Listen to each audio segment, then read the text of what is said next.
This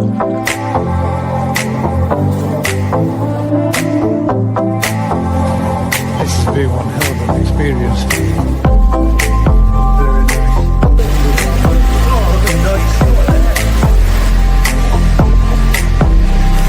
Have a look at that.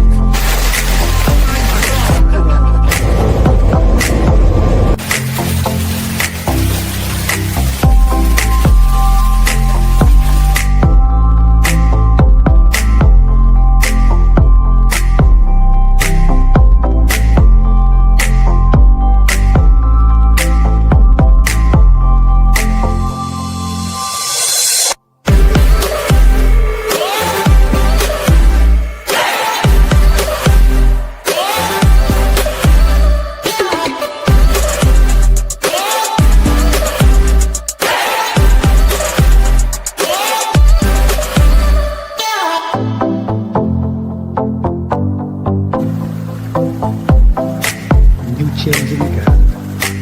Made a little seat there.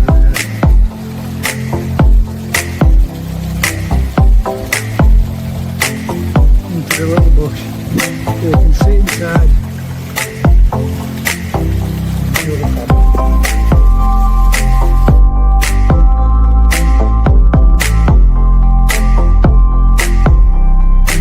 There guys, let's visit.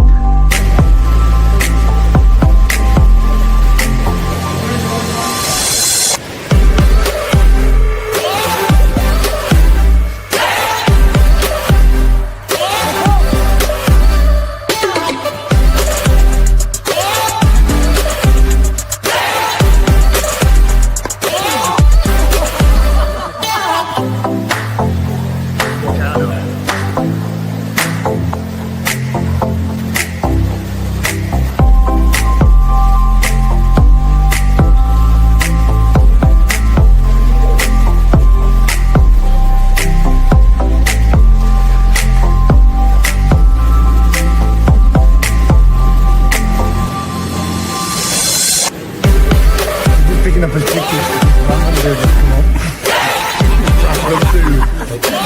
Yeah, we're getting his ticket to go back to Tokyo for the night in the hotel.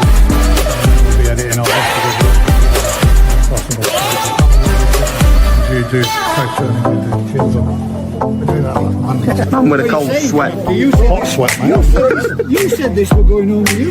600 quid, wasn't it? Oh, how much? Hey, oh, did you hear that? No. He said 600. Robin, that was a first time thing. 20 seconds. Right, if I bid again, are you going to bid any more? He's got that stonk of face on his balls. 10, 9, Well done. 5, 4, 3,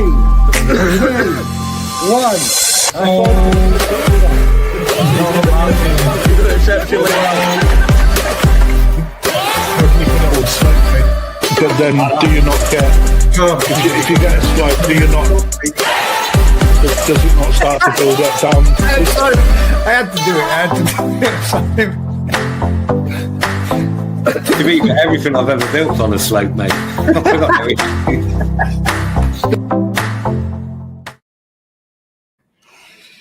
Good evening all and welcome back to this week's GKP Thursday Night Live. I will start off with an apologies for last week. We've not been able to go live due to StreamYard not being online. And literally within 10-15 minutes of me logging off and bringing the I'm not going live to an end, it actually come back online. So we've got all the show to look at this week from what was sent in last week. So we are going to continue where we should have been last week and put all those out. Hopefully, fingers crossed.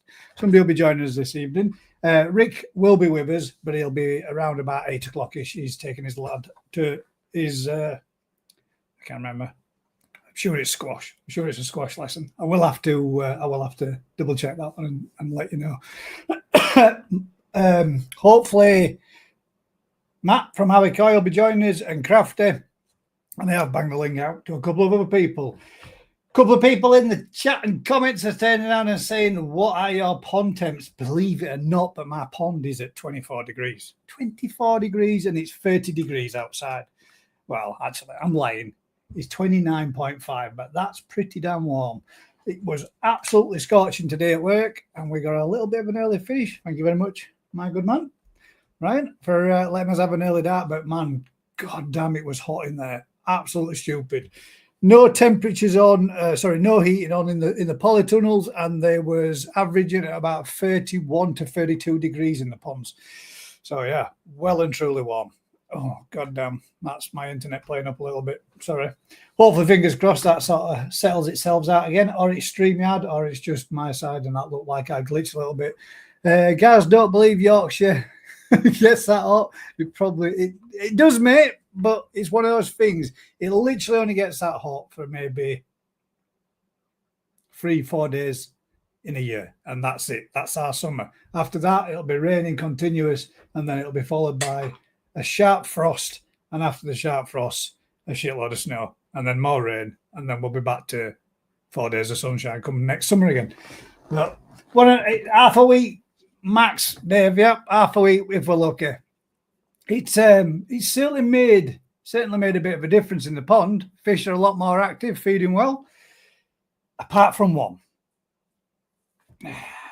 Yesterday evening, I came home to find my goshke, which I got from Anthony at Perfect Aquatics last year, and it's dead. Absolutely nothing wrong with it. I took 5 scrapes off it to check it, and checked it from all sides, top, bottom sides, as much as I could. I even removed a couple of scales just to check and make sure there were no behind there. Checked the gills, which were lovely and pink, and absolutely nothing wrong with them. I even checked them below water level to see if they were all clumped together. But when I got, well, the truth being is, it was literally floating on its side when I got in. So I took the net off. I got the fish out, and I thought, right, let's see if we can get it in a bucket. So I brought the bucket to the side of the pond, filled it with pond water, and dropped an air stone in it so that I could hopefully try and get a bit more oxygen into it by giving it a little bit of a jacuzzi, so to speak. And within the length of time it took me to go to the shed and back, by the time I got back, it had already gone. So one more bites of dust. All 5 scrapes clean. No flukes. So I did a couple of scrapes and a couple of other fish. Still no flukes. No costia. So we've not got anything parasite-wise in the pond at all. But we do have a few of them still flashing and still flicking a little bit. Dave popped up to see us Tuesday night, and we put in a little bit of oh crap. What is it, Dave? It's not clay, is it? It's water conditioner, which is the gentleman's stuff. I've forgotten the name of it. Dave, type it in. Monday. Was it Monday? Monday. So I cleared the pond and give him a little bit of special treatment. And then, yeah, unfortunately, yesterday, Koi Master's advantage. That's it. Unfortunately, yesterday I lost it. So I was hoping that banging in that, because when me and Dave were looking at it, it just weren't. It was swimming around when me and Dave were stood outside at pond for a good 3 hours, having a natter and a chat and a couple of coffees, and it was swimming around. But whenever anything swam up against it, the fish just kind of got glanced off a track and just sort of like meandered away rather than swimming away. Anything that came near it when we were putting food in, the goshki weren't interested and didn't come up and didn't feed at all. So I've got no idea what it was, what it is, or what we're going on. But yeah, it is no more. So that's my 3rd fish that I've lost this season. I'm just hoping it's the last fish that we lose this season. Fingers crossed. But anybody got any topics or anything you would like to have a natter or a chat about? And if it's not something I can answer or something we can talk about together, I will hopefully go back over the topic and I will have a natter and a chat about it with the rest of the guys when they join us. What's that? Still was nice though. Time flew by and fingers crossed for you. Yeah, cheers, Dave. Appreciate it, mate. It was nice, mate. It was nice to have a catch up and a bit of a natter, wasn't it? And to see the new car. All right. Where hopefully maybe one day we might be having a trip out and go somewhere. Me and Dave and have a little bit of a drive out. We're thinking about going down to Coy Waterbarn because it's somewhere I've never been and somewhere Dave's never been. So watch this space. What we got then? What's everybody's pond temperatures dropping in, guys? What's your average temperatures? What have you got up to? My pond's gone from 16 degrees at the beginning, 16, 17 degrees at the beginning of the week, and it's now up at 24. Look out your window. I'm here. He did say that if he'd have had Carl last time when we were in Garden Live, he'd have come and jumped round up back and climbed over the fence. So if you wonder what he's meaning. George says he's at 19.8. That's a good temp, mate, for you up there in Scotland, I would imagine. Dave Thompson says 26 degrees in Essex. That's a good temp as well. Is that on? Oh, well, yeah. Are you guys, any of you guys still heated, or have you knocked your heat off with this warmer temp coming up, or leaving it there to keep it there stable? I found one of my Sankeys with a Ray scale, cleaned it up and gave it antibiotics injection on Tuesday. I really hope I'm not facing a bacterial infection again. Ah, shit. I hope you're not as well, Susan. That's not good. Have a check of the scale, see if it feels rough. If the scale feels rough, then the scale could possibly be dead. You might need to remove that scale because it only causes more problems. Andy J says 22 in Kent. No, that surprised me. I thought it might have been a little warmer than that. But again, I suppose it all depends on the positioning of your pond, whether or not how much sunlight it gets throughout the day. Yeah, it's been 30 degrees C here. What about your pond, Dave? Have you managed to get any good temps as well? Yeah, it was rough and removed 6 scales. Nice one. Hopefully, fingers crossed, you get on top of it and the injection starts to work and gets it on the mend. Richard Perkins says 23 here in the pool and 31 in the grow on. I'm going to guess that's going to be 23 here in the pond and 31 in the grow on. Jesus Christ! You should be getting some big growth at those temperatures. Apparently, talking to somebody, and they were saying the other day that they were with the temperatures of being as warm as like 26, 27, 28, managing to get 2 cm a week, which is pretty damn good growth. Wish I could make use of this nice temps, but I'm just running a backy shower at the moment. Nexus is off for the replacement. Oh dear. Is that because you're choosing to, or is that because something's gone wrong with it, mate? Nigel says 28 degrees in his pond. Yours is internal, so yours will have warmed up with the extra heat on the built-in building around it. Yeah, I'm guessing. Ray Bove says 21C unheated. Hey, I'm doing really well then. I have to get 24 degrees in an unheated pond. There's no wonder you're losing koi guys. Temperatures like that. That's it. That's what it is, Mark. The gosh, you were like, what the hell is this? I'm used to the North Pole and somebody's turned sun on. Give up with shock. That's probably what it was. Well, hopefully, fingers crossed, it's nothing else, and it's not. Well, the fish was mint. It was absolutely perfect condition. Nothing wrong with it, other than the few shimmies that were coming through on the Benny. The fish was in good health, good size, nice depth to it, good size, and put some good body on. Well, I'm not talking, what a lot of you guys might get, but it had certainly bodied up and bulked up, and it had got some good size to it. So I'm very surprised to see it struggling. You'd have thought that weight was feeding weeks before. It was always one of the group that came up pretty quick. But yeah, no marks on it, nothing at all. Not even a stress mark on it, not even any red or pinkness anywhere at all. It was just literally, perfect but dead. I think personally, it got fed up of living, so it give up. That's what I'm putting it down off. Sick of living. 23 in my pond, and feeder emptied its entire contents into the pond, about 1 kg of food. Oh, shit, jeez.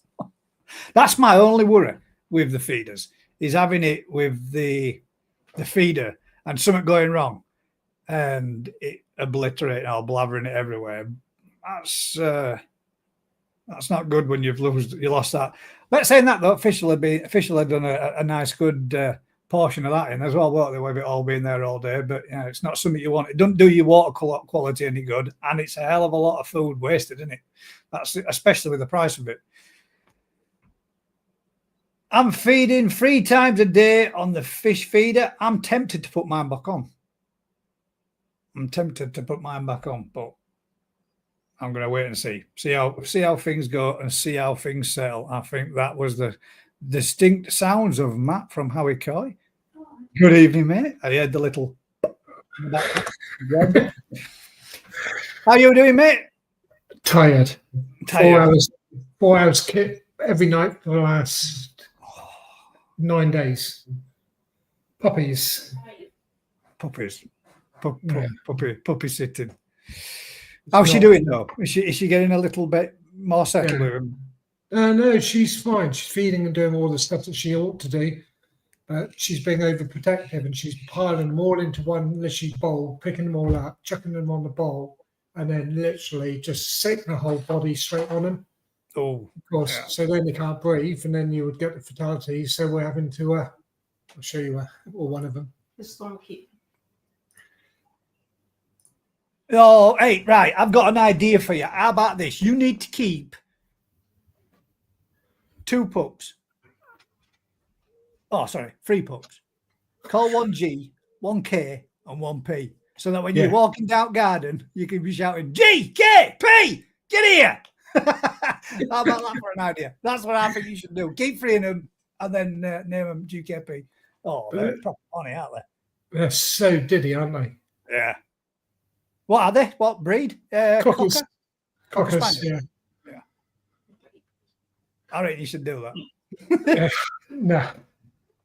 So it's had 6 altogether. But it's been all right. It's just the time. It's like any hobby, like our hobby with the fish.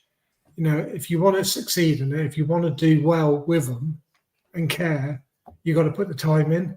Gosh, yeah, mate. That's what it's about, isn't it, really? Yeah, but I've been shocked at like 2 or 3 comments of different people that I know where they've gone, mate, just let the bitch get on with it. And if she sits on 1 or 2 and kills them, then that happens. And I'm like, what? Oh, bear with us 1 second. Camera's froze. Goddamn cable. I need to get myself a new cable again. I'm glad it's you that's having issues, not me anymore. It's, mate, do you know what? I honestly feel like getting hold of this goddamn PC keyboard, smashing keyboard over my knee and launching actual PC out into the garden. The amount of shit that's gone wrong with it over these last couple of weeks, it just drove me up the wall. But that's PCs for you. That's technology. They get that way every now and again, and it does these things to test you, doesn't it? It's yeah, it's doing me. Well, basically, mate, it's my fault. I was filling my vape with this, and I took the lid off, and there's a little click-on lid over the top, and I was squeezing it to fill it in, and the click-on lid just went and blasted off, and I just squirted a whole bottle of that all over my keyboard. Which is the reason why the keyboard is having as many problems. And then obviously because it were all over my hand and all started going wrong, I grabbed hold of my mouse to move that, and that made my keys on my mouse a bit sticky, so I've had to clean that. But that bit's all right. But the actual keys now, when I'm typing on the keyboard, the keys stick. And occasionally, like when I turn PC on, it'll just, and I'll go into like a web page, you know, Google, it'll just go K a million times. It just keeps spamming it. And what? So whenever you're trying to type out, or I'll start typing something and the space bar button won't work, and it'll just go space, and you think, oh God, I need to get a new one. Basically, that's all I need. They aren't that expensive. When you've been sat there typing a letter or whatever, and you're knackered, and you're going like that, and then you fall asleep, and you wake up, and you got 4 pages of Word document. And all you imagine that keyboard. Yeah, you got W all the way across it because you just literally What's temps been like down your end then? What's been like in your polytunnel? The polytunnel water is 31 at the moment. 31. Yeah, it's Ours is as literally well, you can just go in there and actually you would have to have your top off, guys, to go in there. Yeah, well, piss off, man. I knew that was coming out. Right, before he says anything. I wasn't going to. We was getting some fish together for Matt, me and Ryan, and we netted them all up. Oh, we netted them all up and we put them into an holding net. And rather than, because of the temperatures, rather than taking them out, warmer temperatures can damage your fins on your fish. So we didn't want to do it. So we just took a photo of them. In fact, Ryan was filming. And obviously, it's 36 degrees in that koi house. So me and Ryan have got our tops off. And then next thing you know, I'm like this, looking over in net, looking at the fish that he's picked, and I'm having a nosy at myself. And Ryan goes, and yes, that's Gaz with his tail off. And sends it video like an ass. Has it gone viral yet? No. I've been good with it, Rick. I never did that. I thought, nah. And he says to me over there, sends me a message when I got home, and he says, "You still post approval in your group?" I said, "Don't you dare. Don't you dare." So, Got to be done, isn't it? You can't work in a polytunnel with clothes on. It wouldn't be the first time. I mean, everybody's seen me in everything but my boxer shorts. Oh yeah. Was that on the last job advert you won, Rick? It was females only apply. Yeah. And that's why we do it, mate. Polytunnels, if you ain't got your kit off, you ain't coming in. Unfortunately, I got Vince and Dave in there with their tops off. Oh. Mate. Got to be good, Rick, what's the name of those feeders that you've got on your, not the mechanical ones, those black ones? Yeah. I don't know. Vince probably knows. Vince had one, I think. Do you know whether or not you can get a replacement? You know the little, it's like a bristle brush. Yeah, like a little bog brush. Yeah. Do you know whether you can get replacement one of them? Those bog brush bristles. I don't know, mate. They're so cheap. I don't know. Well, they're I don't know what they're like. They're about 90 quid each retail, wouldn't they? I've tried looking and I can't find one anywhere but. And that's cheap when you compare it to your mechanical ones, isn't it, Rick? They're bloody expensive, they are. Because last year when I had it on side at Pond, a little mouse found that was a food source and chewed the bristles away just so it could get enough to be able to get at them. And it's only gone like 3 rows, but that's enough to, if it stops in that position, it's enough to just let food pour out. Yeah, so yeah, they're not ideal, mate, but they. And you, Vince, that's the make, however you pronounce that. Ilonda. Don't know. If you throw it out the window, Gaz, make sure your budget is locked away safely. Don't know, mate. Can you see that? Look. Oh, where's that side? I don't know what I smacked over my car door today. Puncher a liner. Yeah, I probably would do, Jix. No, my luck. If it weren't for bad luck, I'd have no luck at all. And yes, the pond this new pond is just coming up to just shy of 12 months old. 11 months now, I think it is. 12 months next month. But yeah, 12 months. And the feeder that I'm using is a Ilonda, which you can get on Amazon. Yeah, you can't knock them for the price, but they do have pitfalls. You can program 5 feeds on it, can't you? I think. Is it 5 feeds? Yeah, but depending on the food size and for what you pay for them, they're brilliant. But there's little things like for us, they open back to front. Yeah, it's the wrong way around, isn't it? The lid pops. And the lid opens, so you can't even see the stuff you need to see. Yeah, it's like everything when you're facing it, when you're putting on your pond facing out, all the information that you need is on the lid. The wrong way pond around. Side, isn't it? So you've got to be picking it up, spinning it around, then set it, then put it back on. It needs to be on a turntable, doesn't it? But, yeah. It's not really the best way around, is it? Really, they didn't really think about that, but I suppose it was a cheap budget one. But yeah. But saying that, though, even some of the expensive ones still have the same problem, don't they, with occasionally bashing out too much food or just keeping going and just emptying everything. The biggest problem I've had with my feed is the ones where you got trays that the food drops onto and then falls into the pond. Because every time it rains, you get water on there, the feed falls down, sticks to it, and then backs up and backs up and backs up. Yeah. So I always make sure that I buy the ones like I think it's Aqua 41, where it drops into the water rather than sitting on it. Yeah, they're suspended over, so it's not, so you've got like a good clearance away from them. But those spinny ones, they're quite good because they fire the food out about 2 meters. Yeah, so they do, yeah. They just give you a nice spread. Good spread of it. And it's better as well that way because you don't get the damage. That little one that I've got, that one does 6 foot. It'll literally just make it width from our pond. So they've got like a 6 foot spread, but it's about 6 foot wide as well. So it spreads it across and 6 foot out. So not bad. Not bad for a cheap one. No, so you can't knock them for the price, but if they just had the lid the other way round, that would make life so much better. There was a question in there from, I think it was from Susan, that's put in, what temperature is too hot for koi? I'm sure who you ask, I suppose. I can't imagine an outside pond actually getting too hot. What temp is too hot for koi?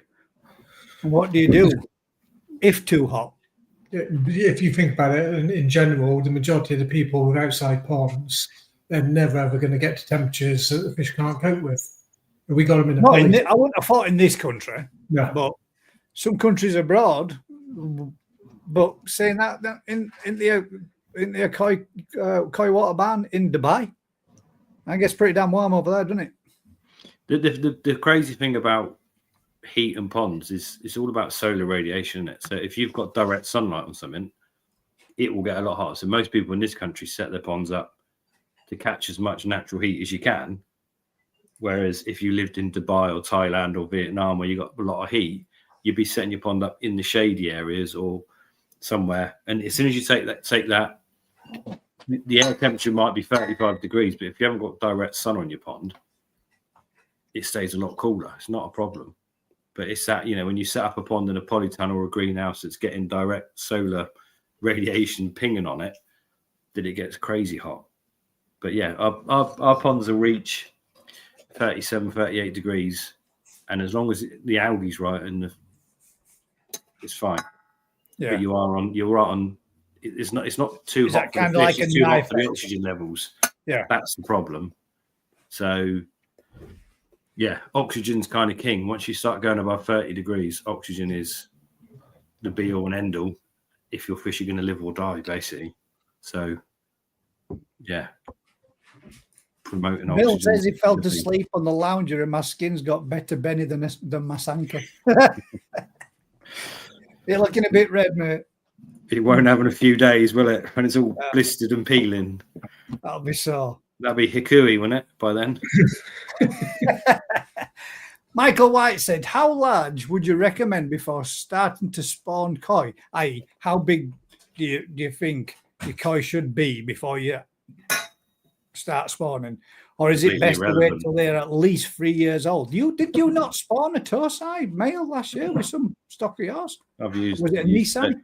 I think the whole point of age, people get age is not done in days, weeks, months, and years. It's done in degree days, so that's completely irrelevant.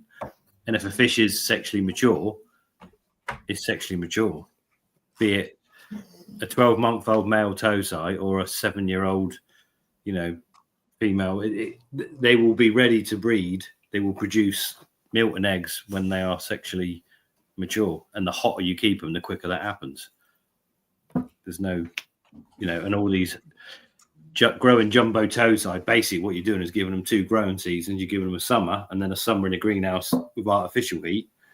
So that toe-side that's now a year old, in years gone past, it was a 2-year-old fish that had 2 summers outside or whatever.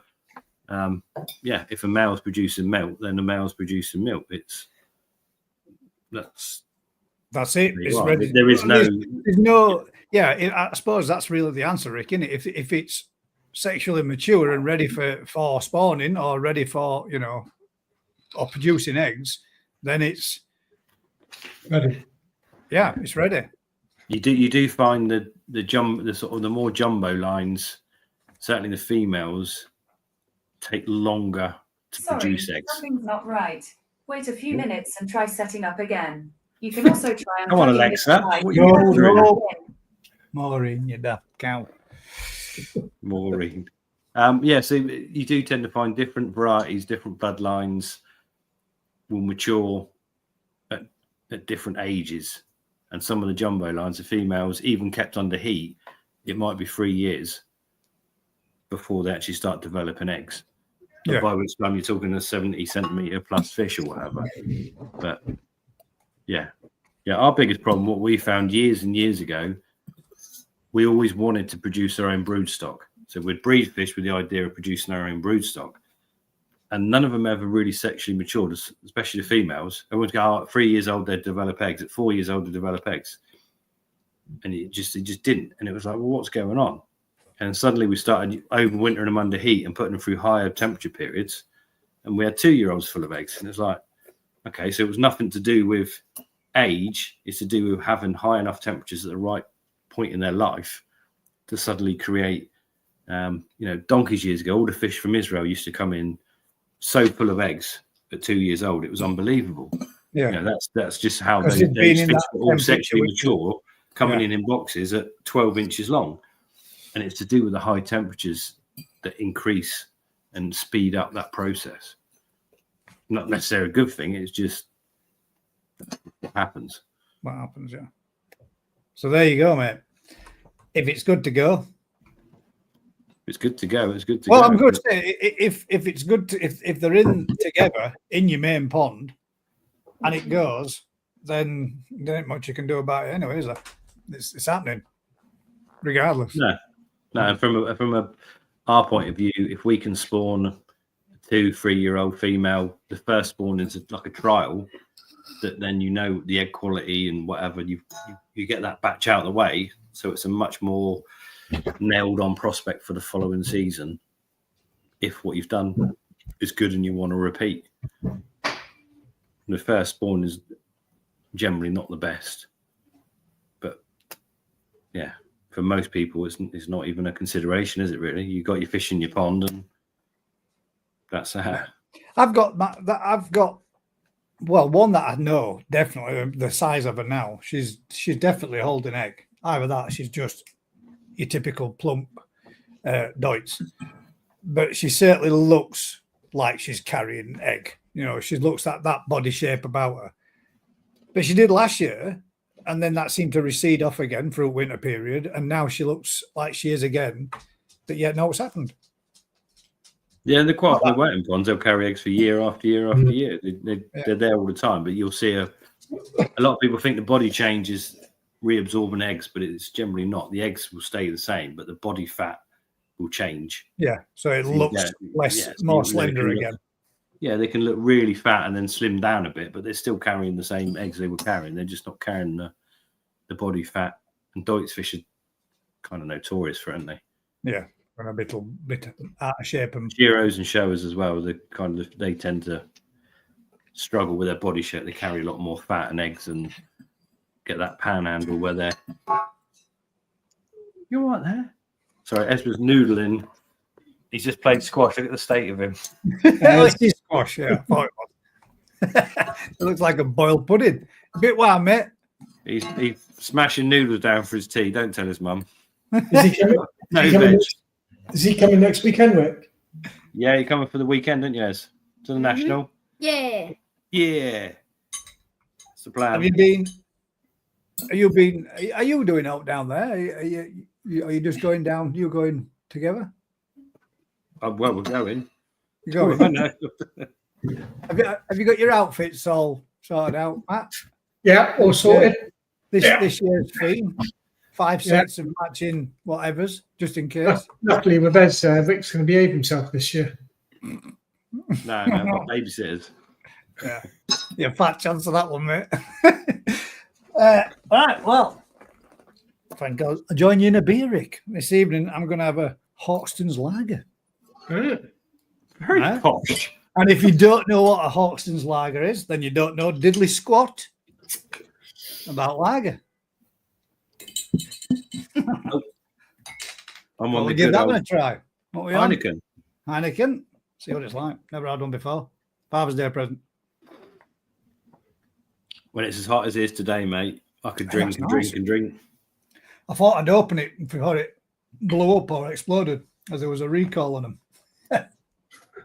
Nice pun. There you go, Dave. At least somebody got it. Yes. At least I know somebody's actually watched the Blackson's Farm. Where are the pups anyway, Matt? Do we not get footage? Yeah, you missed you missed it, mate. He's just, I'm he's going to have to shown. come round yours to see him, aren't I? You are definitely. We're waiting doing until that. they're a bit bigger. Yeah. When they're Trying to go like, for a sponsorship. When they're Sorry, old enough sorry. for you. When they're old enough for you to take one on, mate. oh no, I'm not having a cocker spaniel, mate. No chance. You couldn't pay me. Would They you look not? lovely, but nah. The high, the tend to be a bit high strung, don't they? They're like, They're wired. yeah, wired. Yeah, they're That's, wired. that's a good description. Yeah, wired. I like dogs like that. Like those two over there. Sparko. Easy. They're just chilled out. Ain't moving. They won't move for 12 hours. They're fine. Mine don't leave you alone. He's back and forth, back and forth, back and forth, back and forth until eventually he's had enough of launching ball around house. And he's had enough of that, then he'll just go zonk and he'll just lay there for a good couple of hours and give you a little bit of peace. Susan says, Gaz, last Thursday's live was fucking cool. Thank you. I got tuned in for 5 minutes, mate. I thought you were just popping off, so I left. Well, I were going to do, but I ended up not doing, didn't I? So it was supposed to just be coming on to say, sorry, or can't do a live because of X, Y, and Z. But then, yeah, You started talking, didn't you? Being Yeah, York, you just carried on talking. I started talking and I carried on talking. Nice. That's actually really nice. Good stuff. Yeah, So you're obviously working at the National weekend, I take it. I am, mate. Yeah, we've been. That means Ryan's off then. Ryan's off on a jolly. Nope, he's going to be there too. We're all going to be there. I think there's going to be 4 or 5 of us there. It's all been pretty much this week and back end of mid to back end of last week, and this week is pretty much about getting everything done, ready and sorted for said event. So yeah, it's been all hands on, getting his orders out, getting stuff out, but making sure fish are getting checked over, sorted out, and then moved. 14 vats, isn't it, Gaz?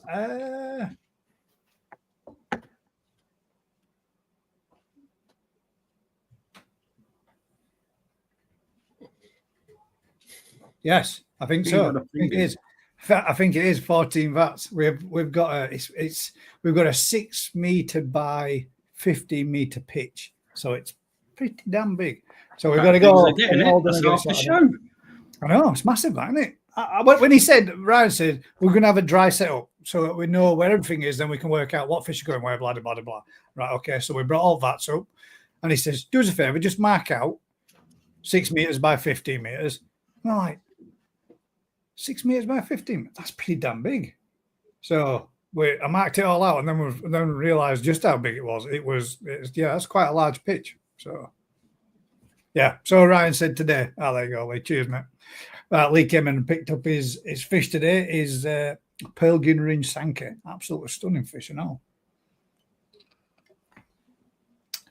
But yeah, so it's been a case of checking fish, getting us sets together that we want fish, or this type with that type, for that vat, for this vat, for that vat, and then getting them all out, getting them all cooling it down and all ready and all,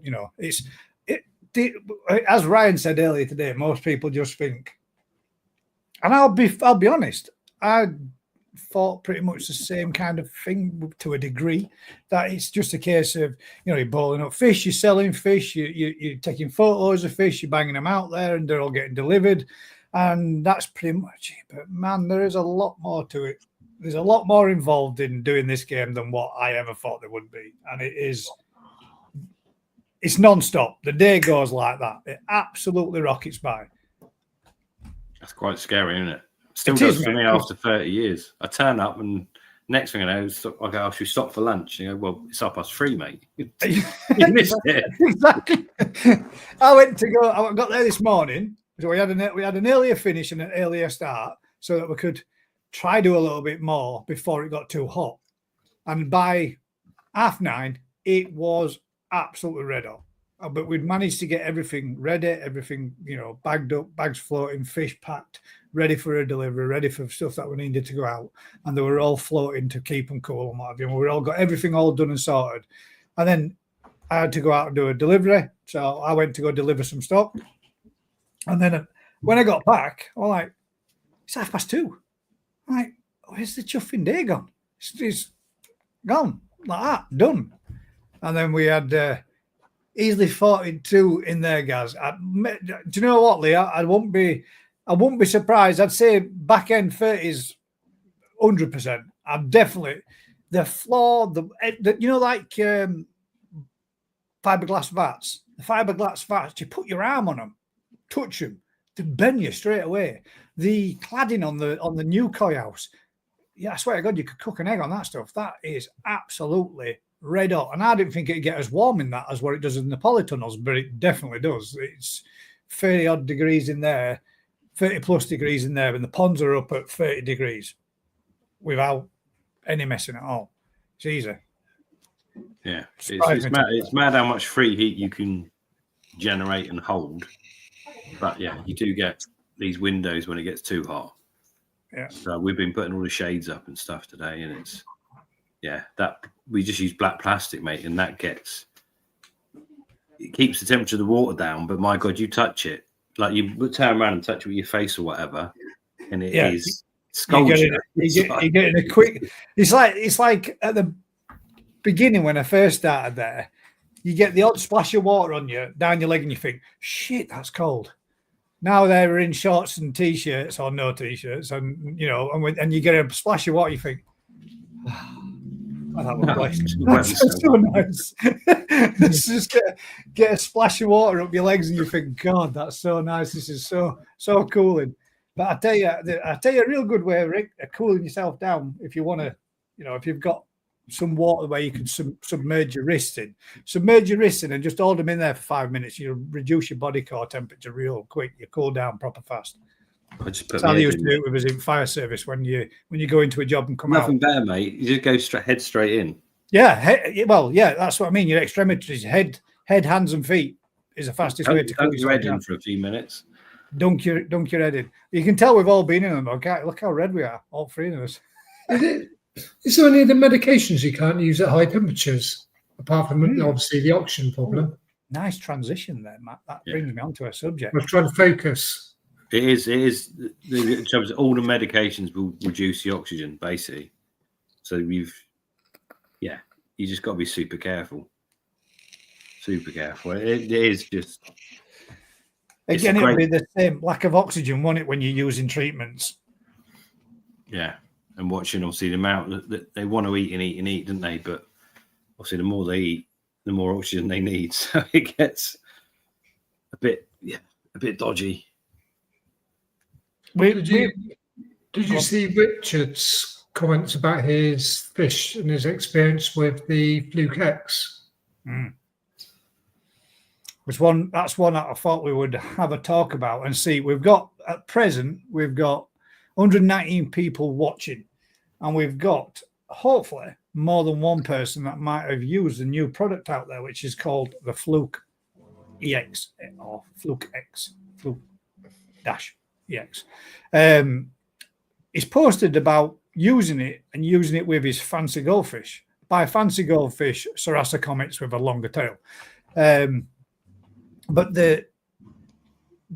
he had a bit of a bad luck with it. He had a bit of a reaction to his fish, and he said that his water went cloudy and that he'd had problems with it, and now he believes that the stuff has actually damaged the fish by burning its pecks and tails, fins, the finnage. See, this is a weird thing about the chemical. There's other fluke medications that aren't licensed for fish that have been used in fish farming for years, and they will destroy goldfish, but not koi. But they will also destroy certain types of koi at certain temperatures. And it is a minefield when you start using this medication. Apparently, was safe, but now we've got, and it's not one person's got issues. There is other people with issues. And like I say, we've used stuff in the past that will affect a variety of koi, but not another variety of koi. And it's like, well, what the hell is going on here? And then and it will literally kill goldfish and shrimpumpkins. It's like toxic to them, but it's not to koi. And they're so closely related. How is that even sort of possible that you can wipe out a load of goldfish with this treatment, but the koi are fine? But then you find the koi aren't really fine. They're fine at a certain temperature window or certain varieties, and you start. Yeah, that's why it's not licensed for fish. So I'd like to. This Fluke X certainly needs more people using it to see long-term outcomes from it. Seems to kill flukes well. What I can't understand though is that I thought all of these products had to be licensed, and they had to be tested. So Well, they do. How's the testing work? Okay, we test it with koi. Do they test it from 5, 10, 50, all the different temperature zones? They test it all the different varieties, or they just put a carp in a tank and go, well, this is genetically the same animal as a koi, we test it.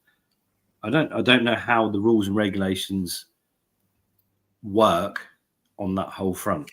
And it's perhaps, when something like this happens, you think, well, actually, this treatment works, great, love it, but it's not safe at certain temperatures, or it's not safe with certain species, and you get it with all the treatments. They'll say, oh, not safe with sturgeon or orf or tench or whatever. From his comments that he's spoken directly to them, and they're now going to remove on the next lot of packaging, they're going to remove the goldfish bit, and that's not going to be on there. And also that they've had issues with people doing the usual, PPing first, and then going in with a Fluke X, and having issues because they've already treated with the PP, and the PP or the hydrogen, one or the other, is reacting with the Fluke X and causing issues, fatalities. So the whole thing just seems so weird that surely they should be testing. Well, all that would have been done before it went to product and being on shelf, wouldn't you? You'd have thought that. Exactly. And to turn out, you've obviously received more than one complaint, haven't they, about the damage to goldfish or the loss of goldfish, etc., etc. But you think that about any drugs, wouldn't you? But you've only got to look back at some of the drugs we've used with humans, that things happen down the line that weren't expected or weren't seen in the trials. Thalidomide, it's like, there's so much clamour for people wanting something that works to kill flukes, that suddenly there's something that works and it's been brought out. But well, that's what it says there, Vince, is just for using in ponds containing koi carp exclusively. So that's weird in itself, isn't it? But it's taken out all other species that might be susceptible. And honestly, some of the stuff we've seen over the years, it is bonkers. But truly bonkers. So that's on the packaging, but then they've also got on the packaging, and certainly on all the adverts you look at, is okay for sturgeon and it's okay for goldfish. Yeah, but obviously things have changed. I don't know. Yeah, but I can't believe Vince has got the new package. That's what I'm saying. This was only literally 2 days ago. But we're caught in a catch-22. Everyone for the last 2 years, we go, oh, I want a fluke treatment that works. I'm sick of flukes. I'm doing this. I want a fluke treatment. Yeah. But there's one that's killing flukes, but there's side effects perhaps that aren't. So what do you want? Bring back dip tricks if you ask me. Unfortunately, that will kill flukes. Amazing. Unfortunately, it's a great one. It's a nerve agent that if people sniffed it, we'd all be zombies. But it's still sold in a lot of countries it's an insecticide. It's an amazing product, but it is deadly for misuse. So Si says, I used it, worked fantastically. According to the pack, it uses benazidol rather than the standard flubendazole or Praze, a derivative. But straight away, so he's straight away saying, so it's a derivative. So what's in Supervan? Supervan will kill goldfish. Boom! It's a sheep dip. It kills flukes, kills goldfish if used, and it will do some serious damage to your koi used at the wrong temperature, the wrong dose, with the wrong species. And this is the issue. Yes, it is a phenomenal fluke killer, but koi is also really good at killing other stuff too. Yeah. So you used at the right dose, at the right temperature, the right fish, amazing. But someone else might use it and have an absolute disaster. No. And that's why it's not licensed for fish, because, you can put it in a sheep dip. You dip your sheep, it kills the flukes. Not a problem. So, yeah, it's tricky. I don't know.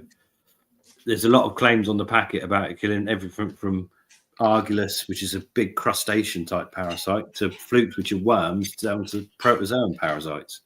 Yeah, and I've heard you say that before, mate. And that's what when I saw the packet and read the packet with the info on it, and what it said that it does this, that, and other, it kills it kills all three apparently, doesn't it? It's supposed to do trick, costia, and flukes, and gill flukes and skin flukes.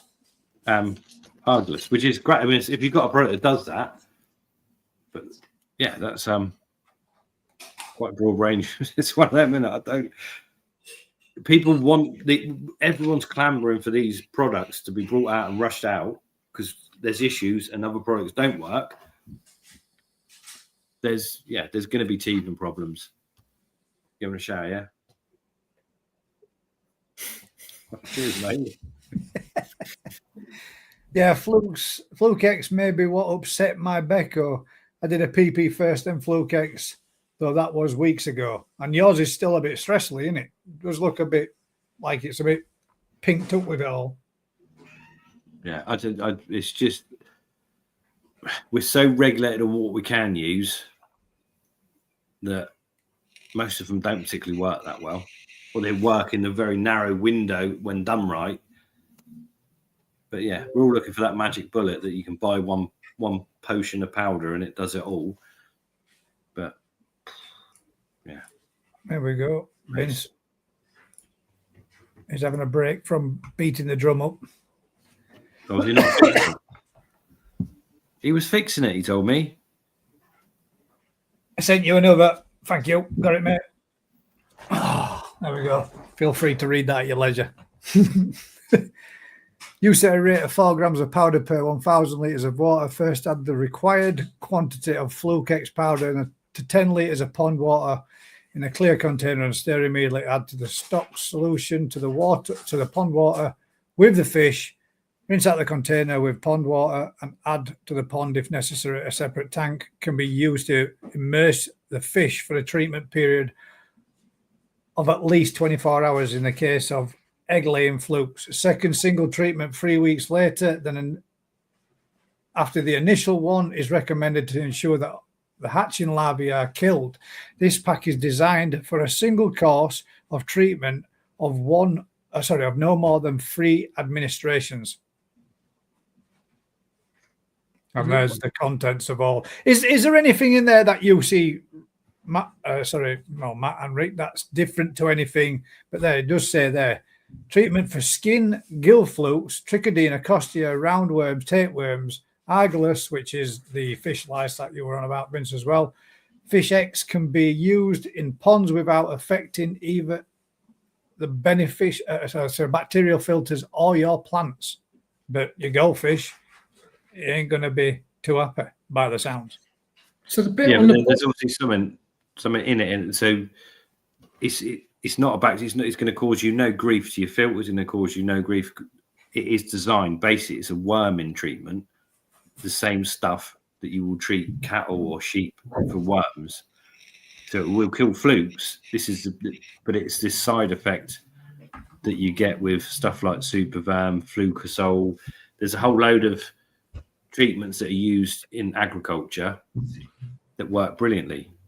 But then we try and bring them into the fish world where there's a demand for them, obviously, but treating water with the fish in is a different scenario, isn't it? Yeah. And obviously the temperature range, the species,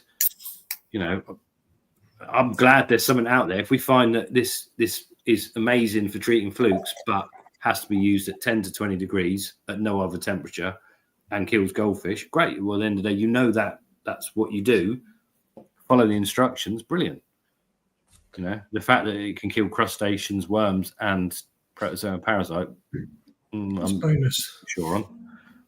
The bit on the bottom of it, Rick, though, where it says warning, do not use at any time with other medications. Yeah, how many of us have all banged in different? You'd have to do 100% water change, wouldn't you, to make sure that you got No, but that's the time period. Most medications will be gone within a short window. The reason you say stuff like, obviously, some medications, PP will take out the effect of some medications. But if you put PP and formalin together, you're gonna create a gas that's going to kill not only you if you're breathing it and everything. So you've got to be. They say that so you don't start putting stuff in. We're so used to malachite, formalin. Oh, they work great together. Acroflavin and malachite. A lot of these treatments are all put together and they work better as a group. But you've got to be careful, and so it's easier to put on there. Don't use the wrong treatment. Done. Craft is out and about, mate. He's in Spain again, isn't he? Is it Caro? Oh my God. He's got his brother with him. It's Colin. Hey, Colin, can we see your pond, mate? Now, have you got it all finished up around it? Last time I saw it, you were doing a bit of landscaping around it. It's Colin Holland, mate. I'm at Colin's. Yeah, no, You got that, mate. Yeah, we got that. Look at that. That's nice. I don't know if can I spin the camera from here? Yes. Settings, camera, front to back, flip. Craft, you're going to tell us now you got a packet of Fluke X and you're chucking it in his pond. There we go. Sweet. He's got all flag work and everything down. Last time I saw it, it just had it all. Right, this is Colin's joint. So 5,000 gallon, 5,000. Right, we've just been through his fish. I don't know what you're talking about, so I'm a bit rude, aren't I, really? But big one over the back. I don't know if you can see it. Let's see. Get a bit of food over here, Col. Is that yummy? Probably his golden monkey. Or is it a big, monkey? Crashy guy, doesn't it? Oh, look at the Benny guy. Benny Goy, that's Dainichi Red Tiger. Got that from me 2 years ago. This is Bob. He's ugly but big. He's ugly but big. Feel like crafting? Some of these are Rick's fish there, aren't they? Yeah, some of these are Rick's. Don't want to be putting my fish in there, they get eaten. Kajaku's yours, Rick. What is it? Gromo. Nice. Gromo down there. The Gromo, that's from you as well. Shiro. I didn't think you did go on those, Rick. Not many. Not many that good. Look at the shit, mate. That Shiro's brilliant. Rick. That Shiro's lovely, mate.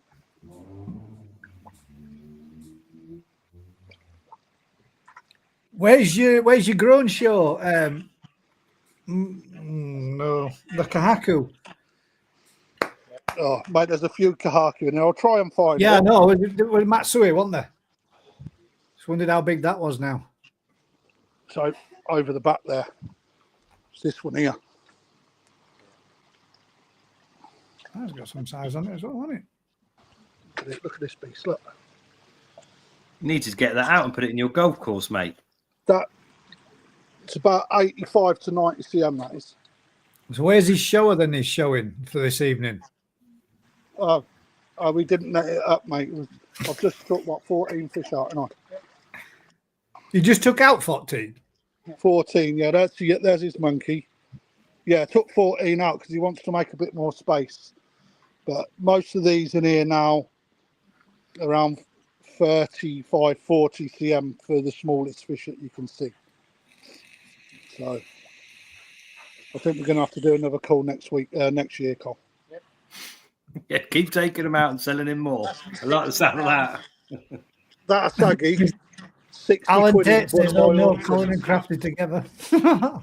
Knows you too. Honest to God, that saggy. I don't know how you can see it, but 60 quid he paid for that in an auction from me. Look at that. That's nice. If you can see the Benny line, I don't know if you can see it through there. Benny line is immaculate. Super Mango's nice, isn't it? Is it a Super Mango? Where's that one from? That's Oakley line, isn't it? Yeah, Oakley line from Adam Byer. This one over here.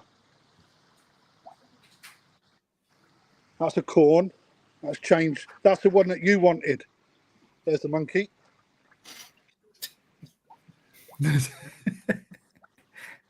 You still got yours, Gaz, that I'll give you? Yeah, I have, mate. Yeah, it's doing well and all. Coles. Yummy. Yummy. That was one Gary was going to, out of the two, he was going to pick two, and that was the one he didn't pick. Sakai Co. Everything else is pretty much from our shop, mate, here.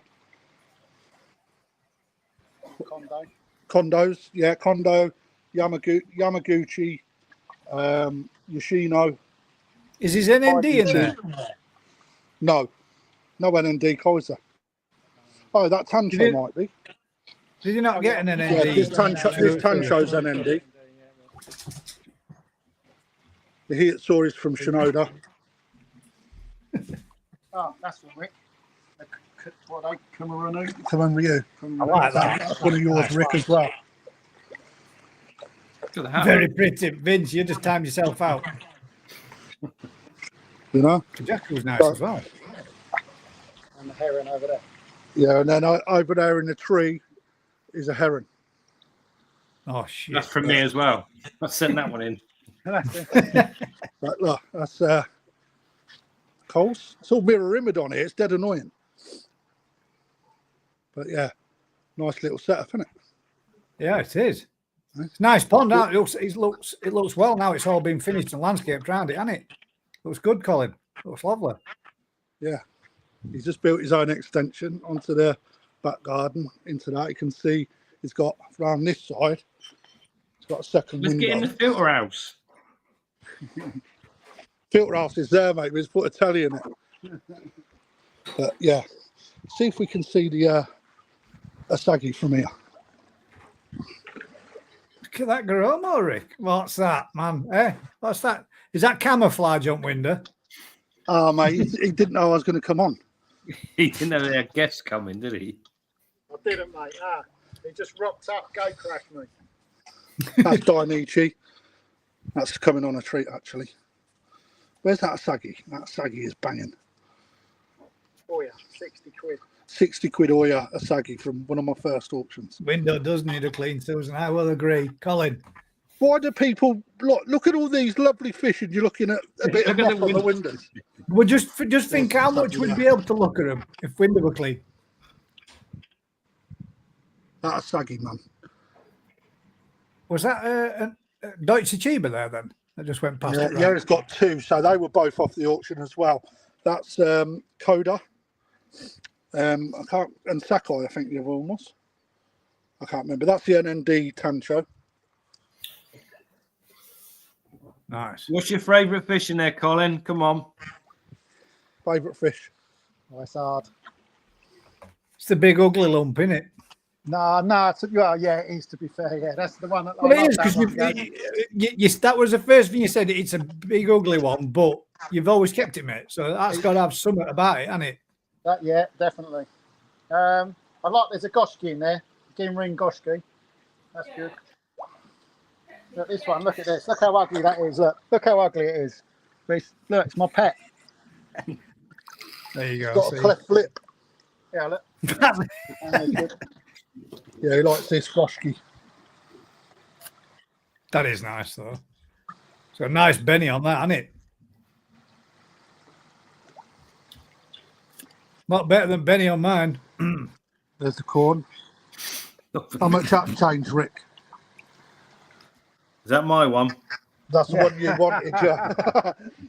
Look what you could have had, Rick. Eh? All those Right. auctions he battled me with. Let's, how do I flip it back? That one. That one. Oh, I couldn't work on a phone doing this. Is that done? Have you got see divers, me? you? Handshake all up shop. There we go. Yeah, right. I just thought I'd log in and say I probably won't be on by the time you finish, Gus, because I've still got a bit of work to do. But Nice one, mate. wanted to show Cole's Pond, get him on the tube. Do you want to see the filter? I ain't got much battery. Oh, yeah, let's see Filter House. That'd be wicked. Um, How far away is it, Filter House from Pond? Miles it's in away. his garage. Come on, lead it on, Cole. Shit, man, that's some. You must have some hefty, decent sized pumps, then, too. Oh, hang on, mate. Hang on. There you go. Reverse Right. it I ain't back got out. pictures of the time, that's why. So, right, so under Well, there, Matt's that's gonna all the like this, ball thank you, valves and the pipe work. So water's come in, top up system through 3-stage via in through Andy Finch's small blues, catalytic carbon for 2 and bone char carbon.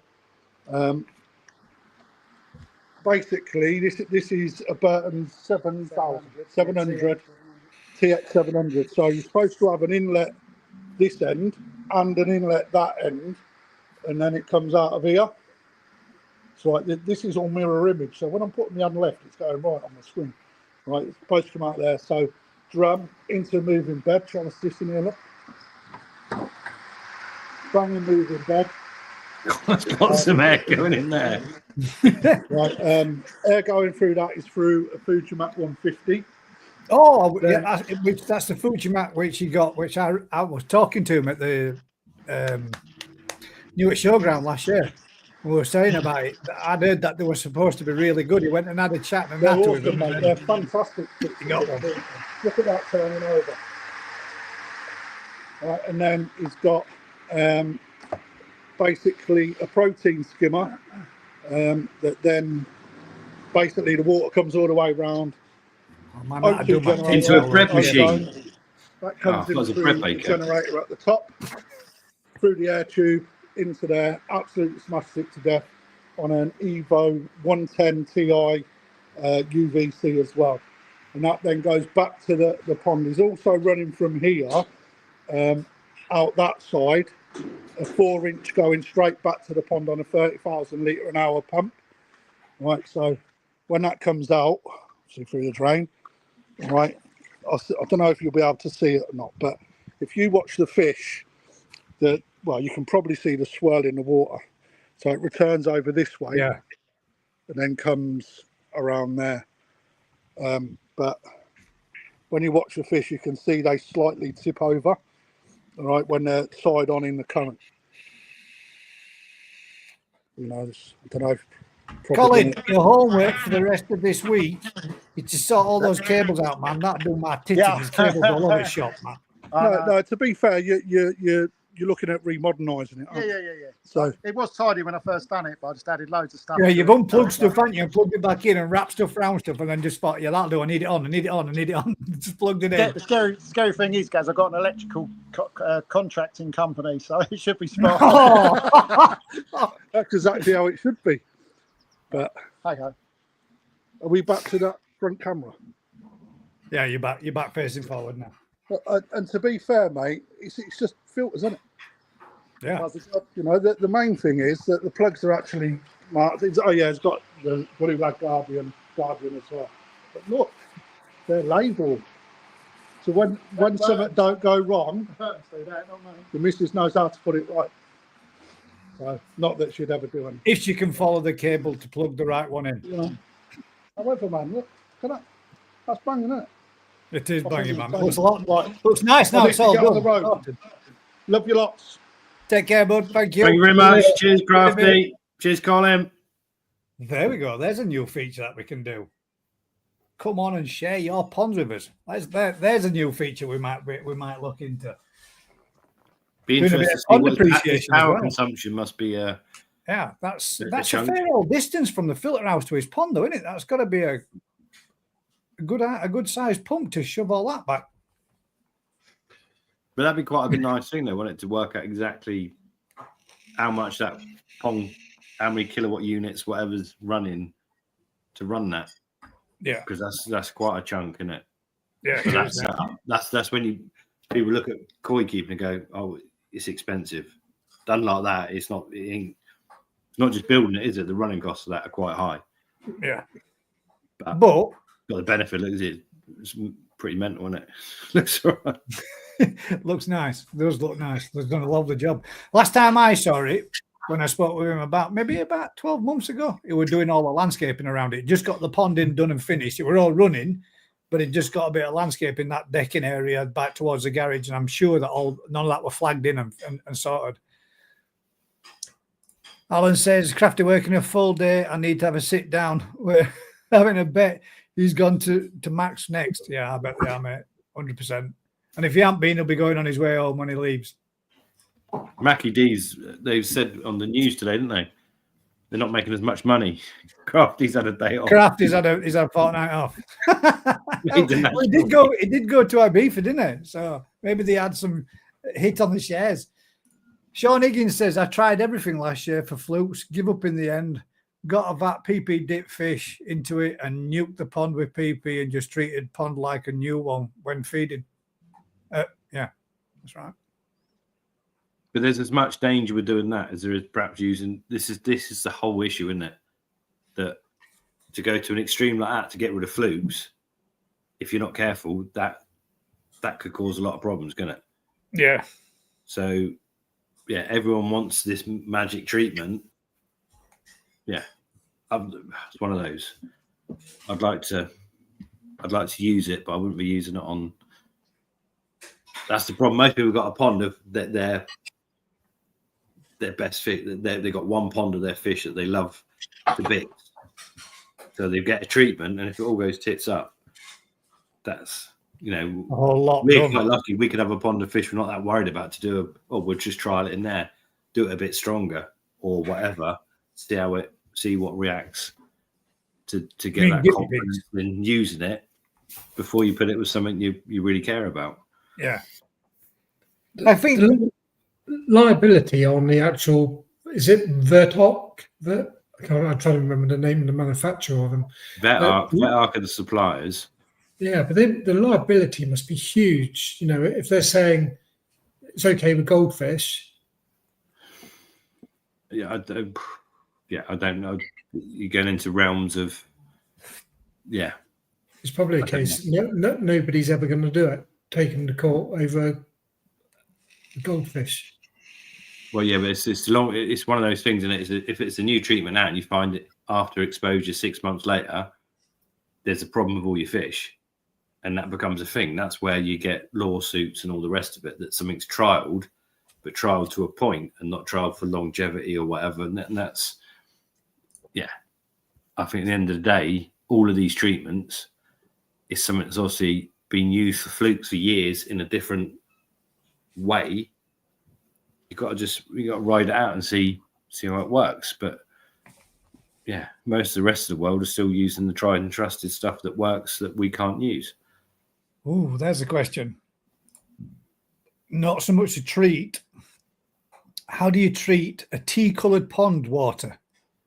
Thanks. I.e., when you've been feeding some koi food and it discolours your water, how do you get rid of the discoloration? Well, I'd go back to find out, you need to go back why you've got coloured water. Is it from A, feeding too much? Is it B, using a food that's got a colourant in it to make it look nice but colours your water? Is it the fact that your pH is on its arse and your water's going flat? Was it you got a lot of organics in there, so you got tannins building up, which is colouring your water? You need to know why your water's gone tea coloured.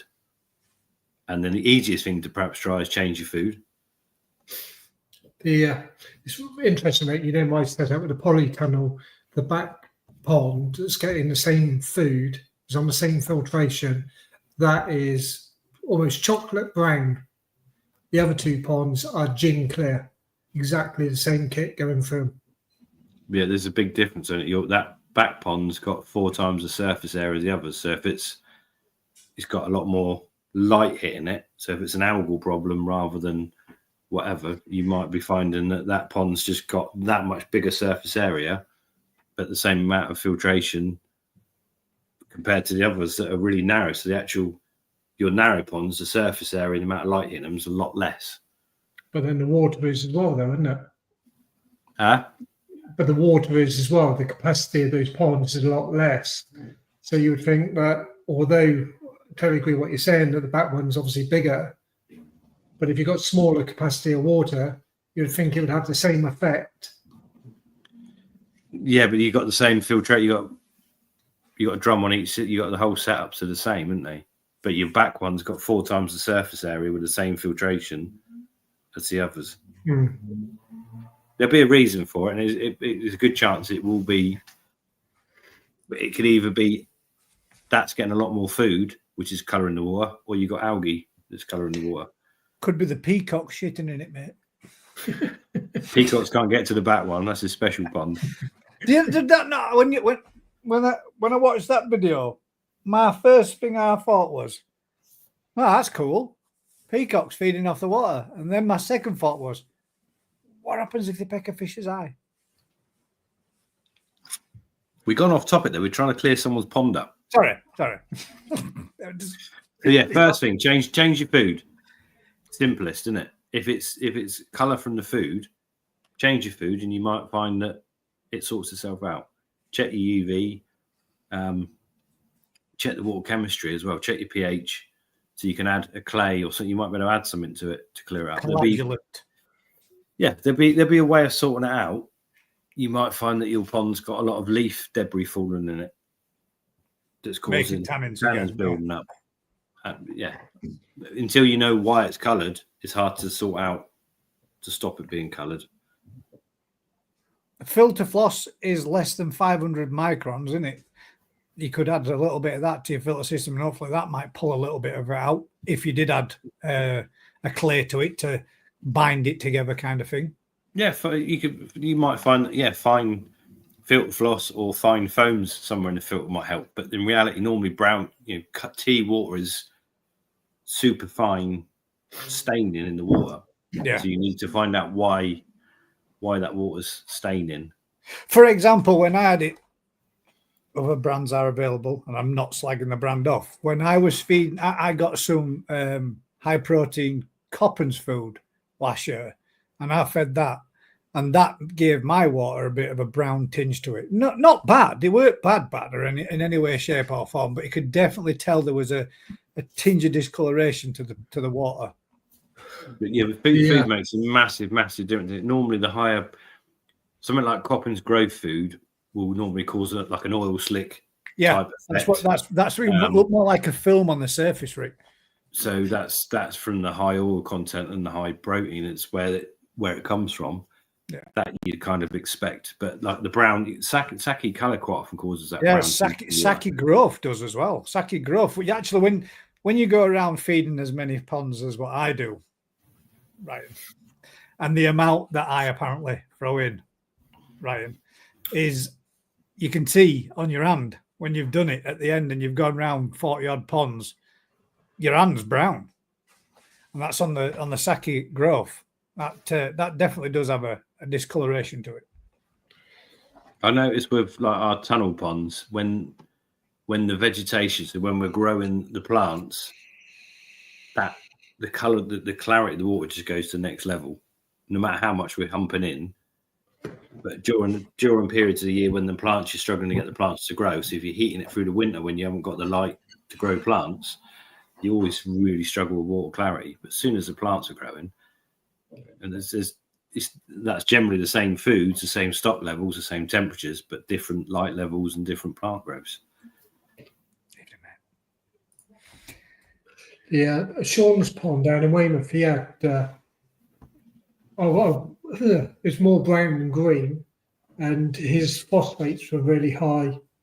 So we reduced the phosphates level, and now his pond's gone crystal clear. That's another thing worth checking then as well. That'd be probably a type of algae growing and trying to grow. So what the filtration's dealing with it, but it's still, algae's not always green. A lot of our algae at work's brown. Yeah, no, it's not, is it? That's surprising. You get red, brown, you get red, so brown, many and all colours. sorts of colours, can't you?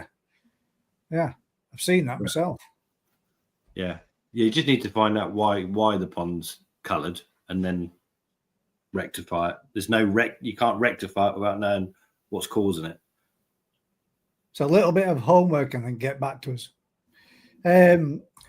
Celtic Koi says, would you be overly concerned if you had nitrates at 0.6 and the pond is salted at 0.3? Fish seem to be fine, but flashing the odd time. I wouldn't be concerned, but I would, if it's constantly been there, then you've either got too much food and too many fish in the pond or not enough filtration to deal with it long term. If it's something that's just ticking along from a newer pond or you've added fish or whatever, then you've got to go through it. But yeah, long term, unless it depends if it's a growing setup or a mature pond or different horses for courses, isn't it? More info again. It's the problem, isn't it? You can't give an answer to someone if you don't know. His pond might be growing 500 fish, 2 kilos of food a day, and the next person's given us, 20 fish that's been there for 10 years. Totally different setups, totally different. The fact that there's nitrite and you've got salt, you should be fine. But mine don't, mate. I've only fed them once this year, but I did feed mealworms quite a lot last year as a treat for the fish. But then found that they got more interested in the mealworms than what they did the normal food, so I eased off a little bit. But I used to give them 2 or 3 times a week, and I never noticed any discoloration to the water from it. You wouldn't know brown water. You a lot of particles more so. Make a lot of poo. Makes a lot of bits. yeah. Again, that's another thing. People want to feed their fish and have no waste. But in reality, if you eat enough fibre to have a good digestive tract, you've got to create some waste, haven't you? Yeah, and there's nothing left, is there? Done with. Yeah, I don't know. Bonkers, isn't it? I think people expect that crystal clear water feed the fish, and there's no waste. It doesn't really work like that. It's not possible, is it? A natural, healthy diet is you're going to have some roughage, some fibre to come out the other end, didn't you? Yeah, and the roughage and the fibre. Let's face it, most fish waste is brown in the colour, isn't it? So if you've got it in your pond and you find particles in your pond, that's going to give you a discoloration to your water as well. So yeah, every time, if you look at, like, for example, on my little trickle tower, that one I always say that I use just for giving a little bit more clarity, I have Jack Martin, coarse sponge, medium sponge, fine sponge, and then a double folding of filter floss. And every time I take that all out, obviously there's a larger waste as it goes down and through. And then the last filter floss is literally brown. Every week, take it out. I'll jet wash it off once and clean it up and then put it back in. And then the following week, I dispose of it and put a new piece in.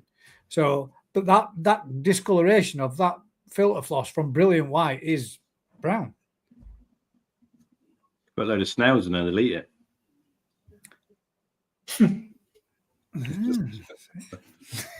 The little ones, those little tiny ones. Mate, they're a pain in the ass. You get them. Honestly, if you get them, they go like crazy, don't they? Yeah, but our back chambers in the polytunnels, there must be billions of these little snails, and they keep everything so clean.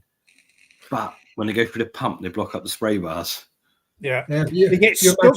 They get stuck in the little holes, don't they? But what do you do? What do you do? You got a much healthier, better environment with them there. Yeah.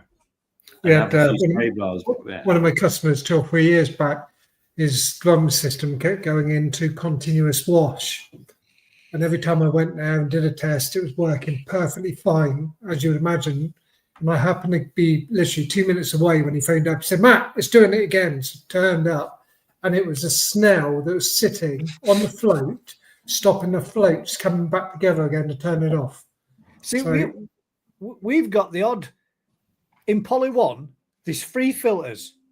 And inside those 3 filters, there's a gang of them, about 20 of them. Tiny, tiny little ones, but they're nowhere else. They're just in those 3 filters. So you take them out, you wash the filters off, bang them on back in, and there might be the odd one there. And you go through it, and there's always like there's always those 3 filters that have got them in, but they're not in any others. That's how I know they do get stuck in the holes on the spray back, because I've shook them out or I've rinsed them out. Those filters where if you've got gammas in massive numbers in the biochamber, which we sometimes do, and then the snails, those that whole setup runs so much better. Like water clarity, water quality, especially when we've got you create like this amazing, just the whole thing works, and then suddenly if you have to treat the fish.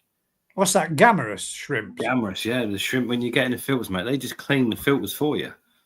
It's unbelievable. But they're really susceptible to certain conditions. Oh, yeah, I know what you mean. Yeah. So do they die when you PP? They're super. So basically, they're associated with really good water quality. But when you bang the salt level up, they don't like it. Or if you use any crustacean type treatment, so they don't like certain things. But when they're in the filters in massive numbers, the filters are brilliant. They basically just clean the filters for you. Can you buy them to add? Yeah, you can, but you've got to have the right setup for them. So they're like, really good quality water, high oxygen levels. Yeah. But again, because they go through pumps and block stuff up. But in reality, they're nature's. There's tons of them in my dad's front garden pond. Yeah. They get in the filter, honestly, millions and millions of them. Certain filters we have, and they will just be alive with them. And those filters are clean to the point of someone's been in there and cleaned them. It's like, what the hell? So how many do you need to make a meal? 12. Milk. Can you imagine boiling them up and picking them all off? Right, I've got another question for you then. They're definitely leech, but they're not big leech. The tiny little small leeches. Where the hell do they come from? How do you get them in your water source? They're just a natural thing, isn't it? They're not parasitic. They're just leeches that live on in any natural body of water. You will have thousands of types of stuff living in it, all types of bacteria, fungus, everything's in there doing stuff, and that balance is great. But then obviously we want this crystal clear, lovely jubbly, this treatment in, do that, and before you know it, you create such a sterile environment that it's down to you to maintain it to the point it's just a nightmare. There's one that proper does my tit in, man, and I hate them. When you go out to your pond and you see there's a gang of flies just floating around everywhere over the top of your pond, there's loads of them, like mass numbers of them. And then you open up your filter system and there's all those tiny little black wiggly little worm type things, and they kind of hook to the side. And then when they go to the point of changing from that grub to a fly, they make a little chrysalis on the inside of your tubes and your pipework. How do you get rid of them, Rick? Or is it not? I think Fluke X would take them out. That's something practical you don't realise. You might have a pond that's been running 5 years that's just got this balance and everything's beautiful and lovely. And then one day you think, oh, scraping fish has got a couple of flukes. I'm going to put the treatment. And then you add something. And suddenly you wipe out so many things in the filtration system that's been building up and doing its job for years. You're not going to kill the bacteria, the main thing that is running the pond. But there's such a ecosystem that builds up in these, especially bigger ponds, bigger setups, that, you could have such a big effect by putting devastating it. A few flukes, just as long as it's not causing me any major problems, the fish are happy. Just deal with it. Those, because when I pop my filter top lids off, when I know when they're outside in garden, and I can see there's like a big cloud of them above pond, I know if I go in and open my filter, they just come bush straight out of it. A big cloud of them. Like thousands of flies in filter house. You do that. Some ponds will have problems with midges or mosquitoes or whatever, and they there's each different filtration probably is better for certain bugs to live in, isn't it? I mean, I normally when I take out that leaf catcher, and I always forget the gentleman's name, and I apologise. You put me like a pre-strainer in before my filter, so it gets all the leaves out. It's brilliant. But when I take that out and give it a clean out, there's always loads of those flies around the inside of that little thing. Those little bugs. And I just put my hand in and I scoop them all out in a great big handful and just flick them in pond. And I bet you I'm putting in hundreds of them.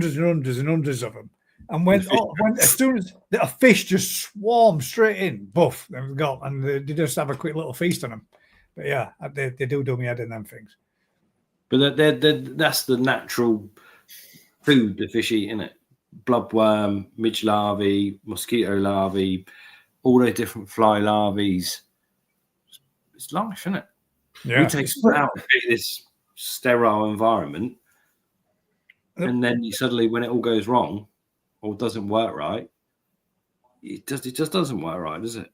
You've got to find that happy balance. I know this has been said a lot of times, and it's something my wife said the other day. Do you think we dick about too much? Do we do too much stuff? We mess around. We interfere too much with us ponds and should just let it try find a more natural balance. I don't know, mate. How many ponds you got, Matt? 20 to deal with? Yeah, but when you consider, like with your filters, Rick, and we spoke about this the other day, didn't we? You know, the cleanliness of your filters compared to somebody that's got a drum filter, RO, ozone, and they're methodically cleaning everything on it. And it's like, but then when you go and look at Rick's filters, that at the end of the season, when you dump them all out on the floor, dump them out on the floor and see the shit that comes out of them, you think, well, how? How is that possible? The point is, look at the fish and who's got happier fish. Exactly. That's what I'm saying, Rick. It's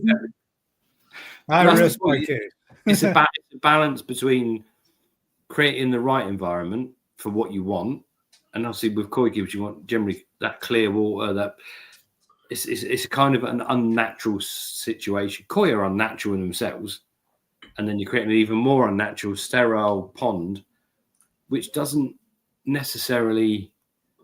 Some people have got the skill and the knowledge to make that work. Some people just say, "Well, RO and O's, all these things," and they add them all and create this environment that's just so antiseptic and inhospitable to everything. The fish don't even probably want to live in it. It's not. It just doesn't work. Not natural, is it? It's not so much I think natural's the wrong word, because a natural pond will kill fish as quickly as fish are happy in it, because things go through cycles, don't they? So a natural pond on a bad day is shit, and on a good day is brilliant. But so we try and create, as a koi pond, a very unnatural environment that's good for growing the fish, making them look nice, but in reality, it's just that's where the skill of the koi keeper comes in. And you can have a natural mud pond.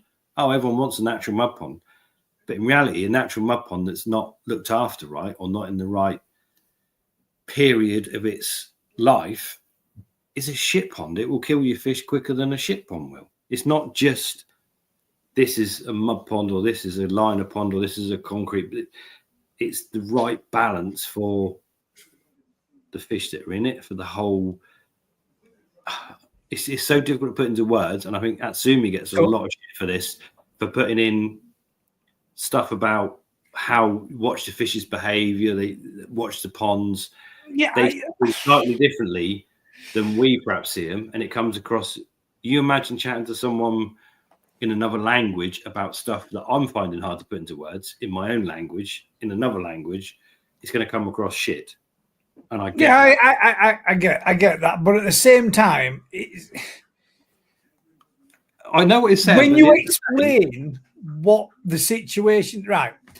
If you've got a predator issue, for example, in your pond, talking about the gentleman in question, if you've got a predator problem and a predator keeps coming back, you're always going to have your fish on the edge, aren't they? As your fish are down at the farm. If the predator's there and it's using those fish as a food source, and then you put something there to prevent that predator from being able to get them, so your fish don't get damaged, don't get injured, don't get caught, but their presence is still there because it's still stupid enough to keep coming back time after time after time after time. How do you get that across to someone that they've still got something visiting your pond? And that's the reason. It's like this evening, I recorded them coming up and feeding. Me in the garden, sat there just on my own. When I got home from work, cup of coffee, went outside, fed them. All the fish come around, nice and steady, slow, relaxed feeding. None of this darting up and shooting off after food. But the second I stood up, when I'd watched them finish the feeding and they're just picking up the last few pellets, to walk away, and I cast a shadow over that pond, boof, everything gone, bam, straight down to the bottom, scattering left and right. But prior to that, the whole time I was sat there, calm, peaceful, tranquil, watching them eat, relaxed. But that's a behaviour difference and what people perhaps difficult. You imagine generally, you go to any farm in Japan, you buy fish from Japan, you put them in a tank, and they see that shadow, they see that person. The first thing they do is they come for food. They come across like absolute savages to try and feed. But any fish that's actually been in a lower stock level that's been predated on will react completely differently. But we've gone down a completely different path here. But the whole point of the pond is to create the environment that you want, that the fish are happy with, be it natural pond, be it liner pond, be it mud pond, whatever filtration you've got, whether you want to go down a road of plant filters and, anaerobic filtration, aerobic filtration, they can all work in the right hands. But if you give an idiot some information and some money to go, and they will create a pond that is necessary, it could be the worst pond for those fish, even though it's got a 20,000 litre pump. The more you can do this, and it's got that, and it's got the other. And my mate's got a pond, he don't even bother looking after it, but the fish are always happy. But there's probably a reason that it's not because he's not looking after it. It's just that pond's in a point in its life cycle that's good for the fish. It's more natural. You're doing something to it, and you learn from it to create the right environment for what you want to do with those fish. You can't grow jumbo grand champion fish in the kind of ponds that we generally use. That's just not going to happen. But to create the environment to grow those fish, proper jumbo quality fish, the skills involved, it's not just reading it and going, I need RO, I need this, I need water change, and I need that. The skill level is up here.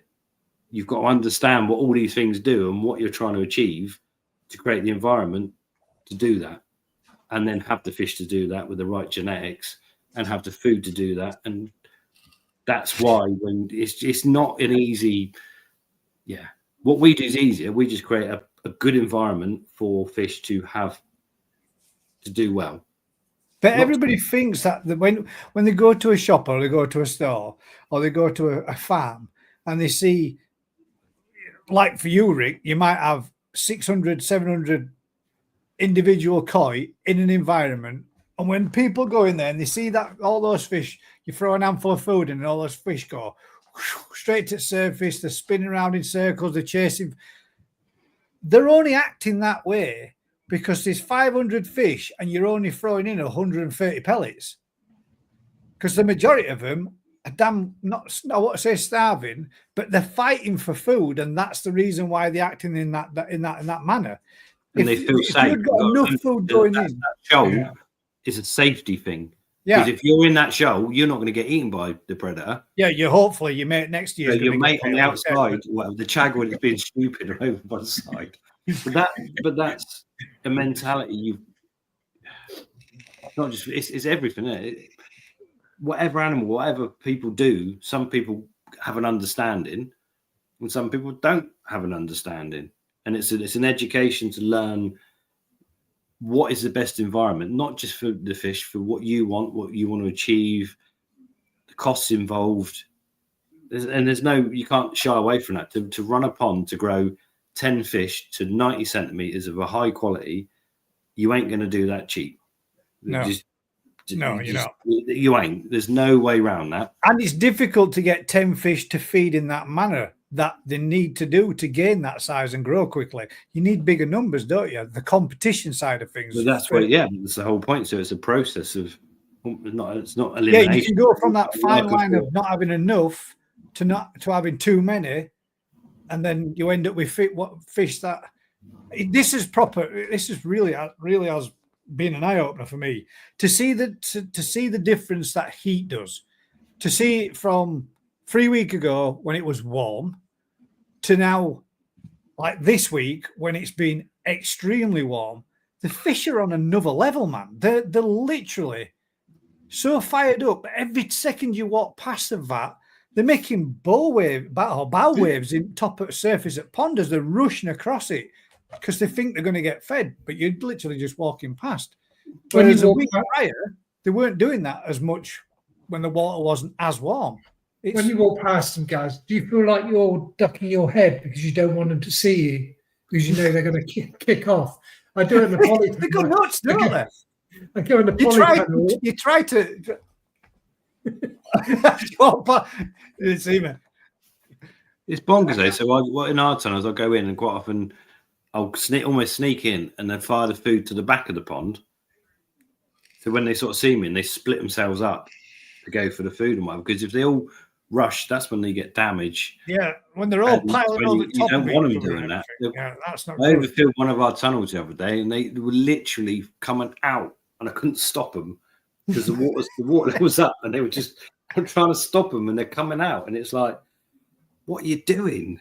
Funny enough, when we was the farm that I were in Japan, when I dropped my phone in it, that he gave us some food to throw in there, and they literally, I mean, it was 6 to 8 inches, kind of from the surface of the water. Well, you were there yourself, from the surface of the water to the top of the boards, and we threw a couple of handfuls of food in. He gave us some food to throw in, and they literally piled up on top over each other till they overflowed onto the decking board. My God, tsunami of koi coming over. Just rolled out. Mad. Just flicking them back in right quick to get them back in pond. Yeah, but that's what they do, isn't it? And that's the guy at the back of that crush, be it human, be it whatever, doesn't know what's going on at the front. They just want to get up there, don't they? I'm missing out. There could be food. And the one at the front's going, oh shit, I've got a pellet, but I'm now on dry land. It is, but that's what they're like at work, but they're just going absolutely nuts. And it's not so bad in the bigger, in the deeper vats where there's less water and they can't get that kind of climbing going on. But the ones that we've got on with feeders on, if you walk past them when the feeders and they're all circling, they're all ready, they know that feeder's about to go off at lunchtime or at 9 o'clock in the morning, whatever, and they are fired up. But I've noticed it a lot more. The warmer it's got, the more switched on they are. And Jesus Christ, man, trying to get hold of them or trying to net an individual fish when they're, it's crazy, man. But this is where the skill of growing fish comes in, because the temperatures we've got now, those fish are super hungry, super crazy, but you'll never get the body on them. They almost start stretching out. You can't put enough food into them to get the body without them kind of stretching. And it's to grow fish properly, as toes are, you want these high temperatures, as knee size slightly less. And as you're going into jumbo size, you don't want high temperatures at all. The gill setup of a big fish cannot survive at these massively high temperatures and being fed heavy. So big fish at 35 degrees don't even want to feed, because if they feed, they can't, they're struggling. Imagine you have a big Sunday roaster at the minute. You're like, oh, Jesus. Wow, yeah. Your oxygen demand, you've just taken all that food on, you need oxygen to digest it. It's not available to big fish. So you don't want high temperatures. If you're growing big fish, you want 23, 22, 23 degrees. It's a totally different scenario for the ages and sizes of fish. They just want 1 or 2 big pellets and then off they go to digest it. That's why a lot of them use like paste foods and sinking foods and whatever, so you can just, at 23 degrees, that fish is optimum, but they're pretty chilled out and lazy, aren't they? You want to give them something. Yeah. The bigger they are, the more slow, the more slower down they are, aren't they? Or more slowed down they are. They seem to just cruise up and down nice and steady, don't they? Whereas they're not as bothered, are they? Everything's at 500 mile an hour, isn't it? The metabolic rate of a 75 centimeter 4-year-old fish is completely different to a 12 centimeter 6-month-old fish. It's just the poles apart. Yeah. So you have to treat them just an eating machine. Apart. Anyway, we're doing koi appreciation. Well, are we skipping it tonight? What? No, we're definitely going to do it. 1 or 2 questions, and then I've just been put there. Steelman David says, question: do you think a raised pond or in-ground pond, which is better for predators? Neither. Don't make any difference. No. Well, We try to encourage predators now. I don't know. A raised pond's easier to protect, isn't it? To be fair. Yeah, as long as it's above the height of its neck and it's nowhere that it can just hop up there. But yeah. And it depends on the predators. I've got videos of an otter down the road here going into some guy's garage and absolutely emptying his tanks of fish in a garage, like in town. And you're like, well, it's climbed up and it's gone up this thing across the board and it's literally emptied the tank of fish in no time on his CCTV. And it's like, oh my God, we all think we're safe. And this is in town. I know I live by the Avon within a mile of the river, but it's walked through an estate into a garage, climbed up a board to get into a raised quarantine type tank, and literally just emptied it on camera in a matter of minutes. Decimated it all. And it's like, Hooked them out, killed them, and just done one. And then with the heron down at my place where he was in the lake in the middle, was it 6 feet deep, and he's swimming around the middle of the pond, catching the fish. Like a pelican. Swimming? I've never seen one of them. So I didn't know they swum. Yeah. They don't swim. They'll sit literally. We get them away, and they'll land in, and they've got like a time frame where they're quite oily, and they'll bob like a pelican and smash fish. They can't stay there long term. He's literally like that in the water, floating around, and you could see him moving his wings. All the fish thinking it was feeding time. They were coming up, and he was going donk, donk, donk, donk, donk. And then he would jump back out onto the pontoon, dry himself off, and then jump back in an hour later. They shift some fish then, don't they? Yeah. Gary Coy says, how many people want to grow showfish or to grow keepers as pets? Probably 90%, 95% of koi keepers are keeping fish as pets. Yeah.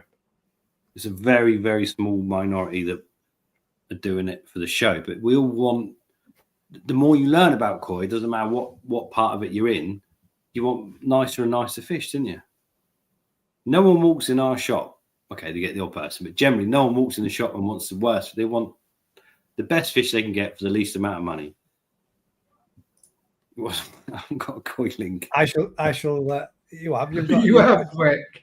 Have I? No, I haven't got a koi link. You have. I shall get it for you. Everyone's thinking. Right. You make me laugh. I'm old school, mate. We got to walk in to get business.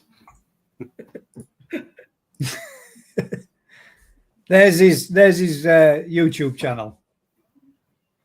There you go. You see, I don't put anything on YouTube. You do. You've I don't actually know. got 112 videos. You lying turd. Have I? Yeah, Terrible, mate. that's more than what you thought, isn't it? Yeah, it is more than I thought. Half of them probably the dogs, though. No, they're not. They're all literally of you I like being on on the camera. farm, spawning fish, shorts, selecting torsai and fry with twisted koi, Welsh dragons, all sorts. You've got loads of content. Oh, on there. look. Cheers, Look at Vince. Vince has been uploading for me. Sticking them on. Right then, bit of koi appreciation Right. then. I'm off then. See you later. Oh, and he wanted to appreciate him that much. He's doing it from kitchen. I just saw them one in there. I just saw a message from Lee Oliver that said up there, hang about. Because that was a surprise. He actually stated there, I've got 50 k's worth of koi in my pond, and my arse twitches every time I treat. Yeah. Oh damn! And apparently, it's Gaz's and Ryan's fault.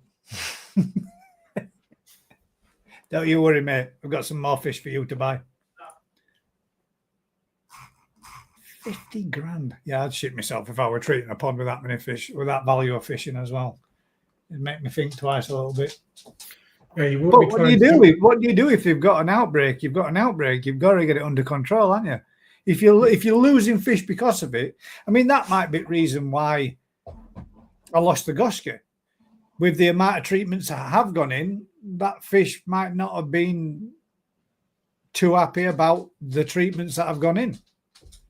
But what do? Do you risk treating and perhaps maybe losing one due to treating, or not treating and losing more because fish are dying because they've got the costia and they've got fluke? Or would you try some treatment that's tried and tested, or would you try one that's new on the market? Well, I went with tried and tested, and so far now I'm scraping clean. So fingers crossed we stay that way. My next thing that I want to do is I want to put in what do you call it? Free staged. I mean, I know it's not going to be a massive difference, but putting a free stage dechlorinator. Does it do? There's three of them, isn't there? The three little cartridges one, just for when I'm doing my water changes and topping back up, so that I can connect it to that and have it mounted to the fence, so then it just flows straight in. That's the next thing I would like to get, because I do notice, even though using a dechlorinator, I do notice that when I put fresh water in, they all start to flick a little bit when it's going in, even though I put dechlorinator in before I had or at the same time at the beginning when I put it in. It's still, yeah. I lost a pearl gin Bendigo from Ryan this year, guys. I was gutted. Oh, they were nice, mate. Them the pearl gin rins. They're toe size, weren't they?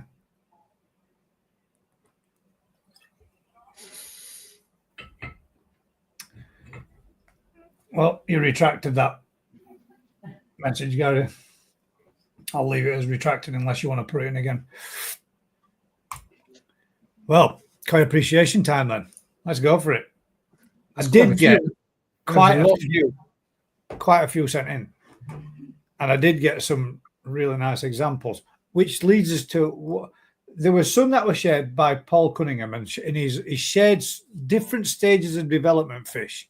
So we'll do Paul's as last, and that way then we can have a chat about them and the stages of development on them too.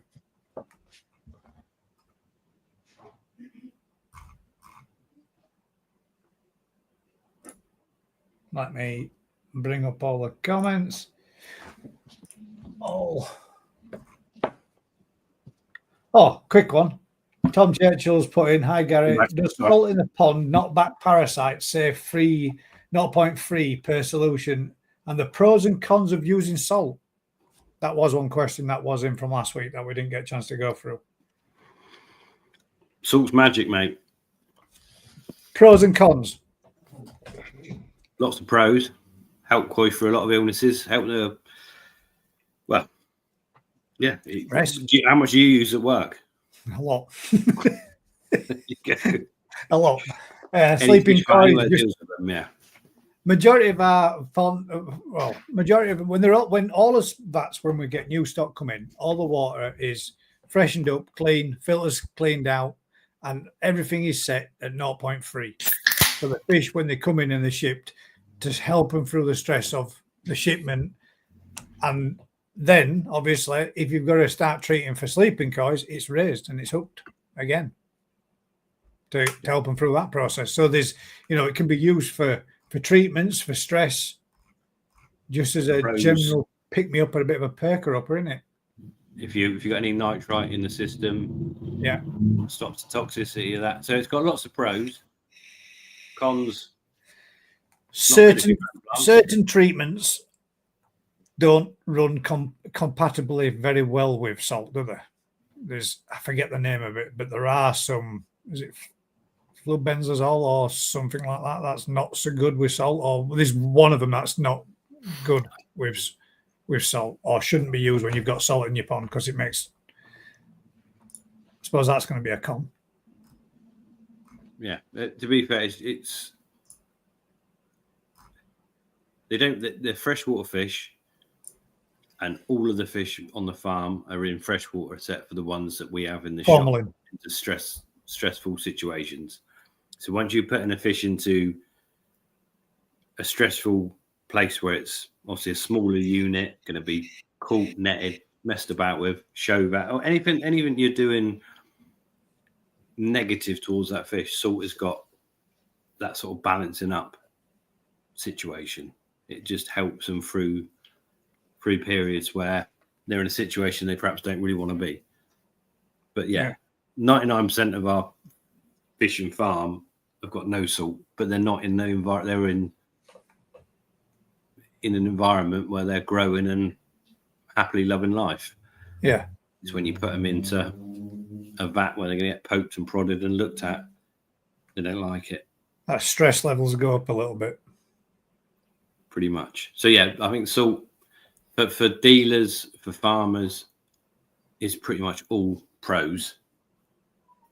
For hobbyists, it's a bit of, if you're someone that wants to grow fish and you want to check your TDS and whatever. Yeah, salt's going to be not something that really needs to be used unless it's necessary. Yeah, I think for like quarantine tanks and whatever, salt is something you should always have. But for your main pond, you shouldn't really need it unless you've got a problem. Yeah. Like for salt baths and such, if you've got odd fish that needs as a bath, treatment purposes. Treatment in it. Yeah. There you go. Tom Churchill said then, and what other treatments can you not use? Well, the formalin's one that you can't use it on with for sure, but use with salts. And what strengths would you use with salt? 0.3 if you were going to do a tonic, so to speak. Yeah, 0.3 puts you in that. You can then react if you've got a problem, but you can still treat for someone else. You kind of on that fence line, isn't you, where it's probably not really doing a great deal to help, but you've already started. The problem you find is if you suddenly got to put a full dose of salt in, it's a fucking lot of salt, and they don't particularly like you dumping sacks of salt on top of them. Yeah. So I know you watch videos in Japan where they just go boff, and we'll do it. You just go boff. There's a sack gone in. There's another sack, and you've got a mountain of salt. The fish just stay away from it. The salt's heavier, so it goes along the bottom of the pond. The fish go away, and then they come up. They find where they're comfortable, but yeah, it's kind of another stress for a period. As Rob's just said there, plus salt's very tricky to get out of the water if you need to. It's not tricky. You got to remove the water. Yeah, you got to remove the water or flush it out and dilute it. Yeah, I think salt's it's a magic one, isn't it? Really, it has a lot more pros than it does cons, but we shouldn't be having all of our fish sat in our main pond for years on end, continuously in a salted environment. Yeah. There we go. Right then, get into a bit of koi appreciation, and we'll start off our first one with Jeff Wynn. Going straight in with an All Japan show winner, are we? Jesus, I Jeff. think it might be. Look at that. That's what they can look like. Yes. Jesus. That's done then, should we just finish? Yeah, that's one. Thank you. Good night. I suppose some people looking at it might not understand the how good that is. Obviously, it's a Kinsha, so the Sumis drop back down. But yeah, that's an absolute Jamming up. peach. Yeah. But because it's a metallic version, having proper good Sumi on top of like platinum skin is just, you can in a dark base pond, but yeah, going to show that they tend to sit back a bit like that. But you can imagine how good that is. Imagine how good that looked before it was in a blue bowl. Yeah. I can tell you how good it looked. Very good. Very, very good. It's very good. Very, very, very good. Yeah. That's a stunning first starter. Yeah, there's not a lot you can't pull that to bits, can you? It's pretty good, isn't it? Let's see. Let's see what it says there. Kinshower 44 cm.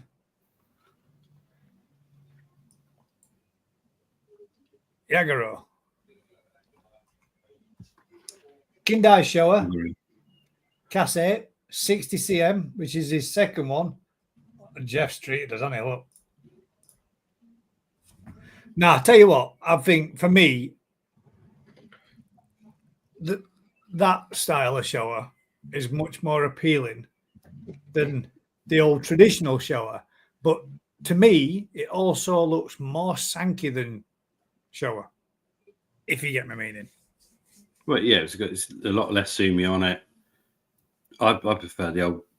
You do like the old school, don't you? You prefer the old school. I don't know. I just think there's something about the Kindai. I like that bit more extra white that they have.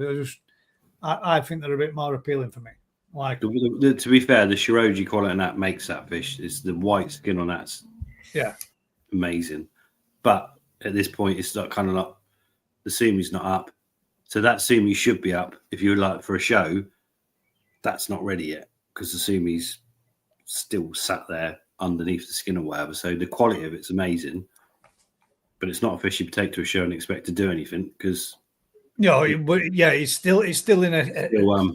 Whereas that kin show, the Sumi to come up and be present for it to be looking at its best.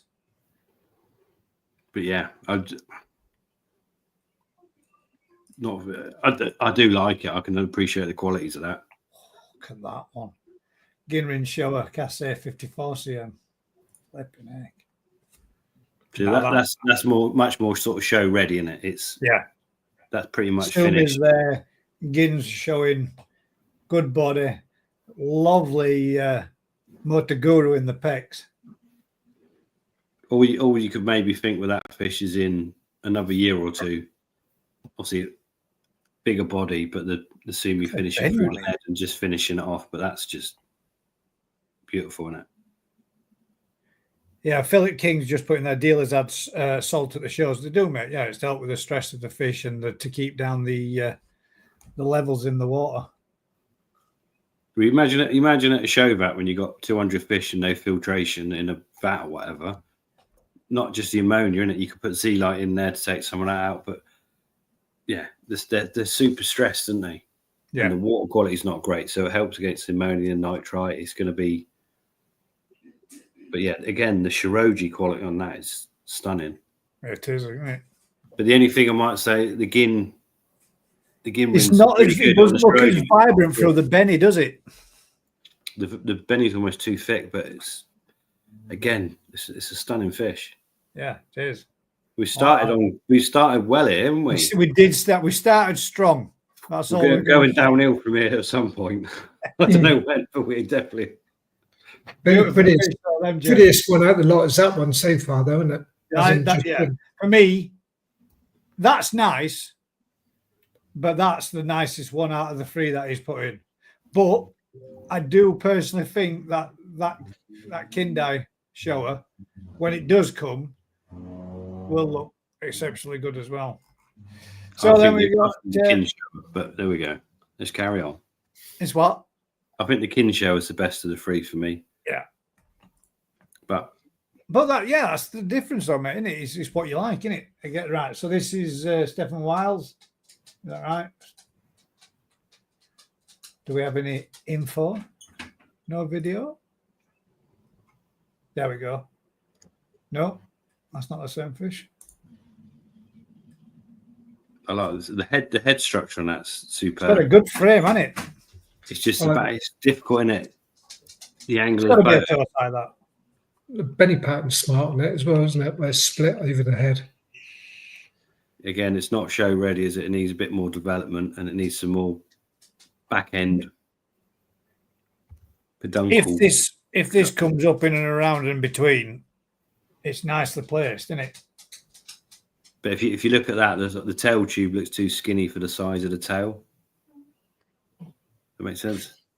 Yeah. Guys, As in the spread of the tail, it looks. Yeah, it's got massive fins, and the body doesn't seem to fit the fins. But that could be the photo angle because the structure of the shoulder and head's really good. Yeah, nice and broad, isn't it? Big stacked head. guys, apologies, I'm going to have to shoot off. Oh, puppy duties. Yeah. Yeah, just pop cheese. Pam's left. He's got to do the work. It's it's long hours. Bottle feeding. I'll catch up with you all later. Catch you See you later, later, mate. Matt. Good night. Well, that means we don't. Oh, technically, guys, you've lost a vote. Who lost a vote? Well, Matt's vote. We'll vote I'll for vote it. for him. I'll have it. Michael Thompson's Hoshikin 60 cm. This looks like a nice fish too. Yeah, mate. That's more powerful towards the back end, isn't it? But Yeah. again, Tape is that quick. is though. ready. That's ready to go off to a show, isn't it? The Sumi's good. The Benny's What good. the hell? What are you doing? What happened there? You've been Didn't hijacked. like that, did it? Broken it. Matt's put the curse on it. Matt did it. It was Matt's fault. That's a different video of it, isn't it? Yeah, we switched. It was when the video switched from that Yeah, one. right. Yeah, that could compete at the show. What I don't know what it is, 50 cm, something like that. That's got to be easy, hasn't it? What's that in a 60 cm bowl and it's struggling to turn around? It's nice, isn't it? All the elements of it are finished, and the Sumi's up good, the Benny's Yeah. good, the Shiroji's Benny's good. good. Froge is good. There's not a lot left for that fish to do other than get bigger, but to keep That all is those elements looking Very like that. close to 60 cm, that, isn't it? Yeah, it's nice. I like that.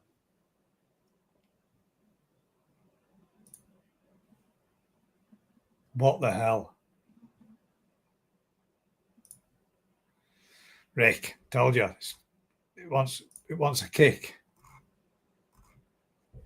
Was that Facebook doing that? Was that StreamYard or Oh. what? This is my keyboard. That's the Arakirsa keys going up and down on its own again now. That's what I said. It start dicking about, start doing some stupid stuff. There we go. Should be good now. I've just beat it. Should be fine. It's not going to work now, is it? This is yours. Oh, this is the one I was going to auction. That. It's a rare Oh, beast. is this one that you've got up for auction? Right, you can Oh, do because we were going to do it, but I don't. Whatever, mate. Tancho Entirely to you. Kinshower. Mate. Tancho Kinshower. There is a video at some point, but I don't think it came through. Yeah, I at the think same it's a little time. bit further down. Oh, it's there, right underneath it. There you go, look. Look at that. That was a shot. Oh no. You Well, there we paused go, ladies and gents. If you're interested in making what's your starting bid, Rick? it. £10. £10. Jesus Christ. There we go. £10. £10 starting bid, ladies and gents. If anybody's Straight with an interested in auction. this fish, feel free to have a bid on it, and you can contact Rick tomorrow for a purchase. Should we try the bidding? How should we do the bidding? The bidding closes at. Should we just say 10 o'clock? The bidding closes. So we'll go through the appreciation. Yeah. Richard Different Richard Perkins is in there with £10 already. There we go. First one, £10. 10 quid. Last of the big spenders, Richard, straight in. But yeah, so that's up for auction, and we'll finish that at 10 p.m. There we go. 10 That's p.m. a it new one. closes. So bid away, ladies and gents, and I will try to keep me out.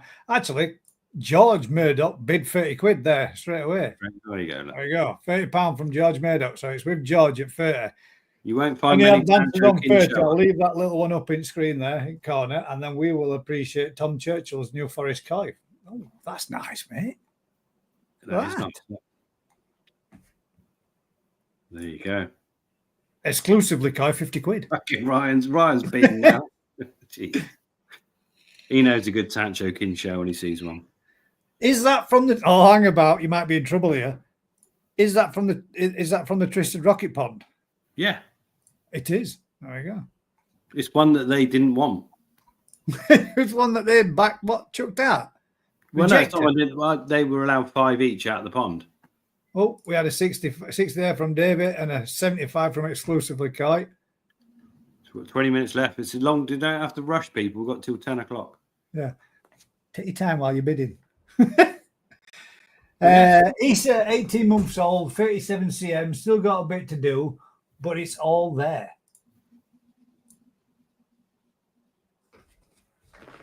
It is all there. It is all. That's a nice balanced pattern as well, isn't it? Yeah. Vince has just bid 50 quid on the bid is now at 75, Vince. You're a little behind me. Bid on a Quick fish you didn't refresh. want to take, You've weren't got to you? bid on your own fish. You had a choice of having anyway. Basically, what happened though, because we took all the fish out, the ones that I put back had a spell of bit of space and they just grew and developed really nicely. So that went from 10 to 25 centimeters in no time. David at 100. £100. Not that fish though.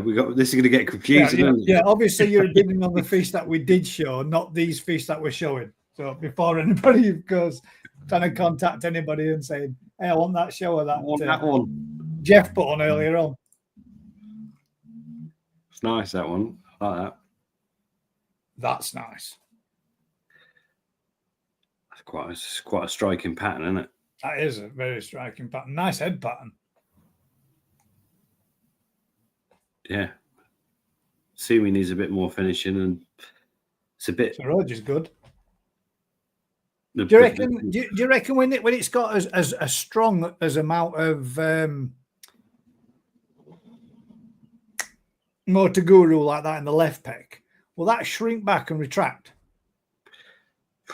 It's one of I'd probably not. No, I think we all like to say, "Oh, the black fin will shrink and get smaller, and the white fin will get more black in it, and it'll balance up." But life doesn't generally work like that, does it?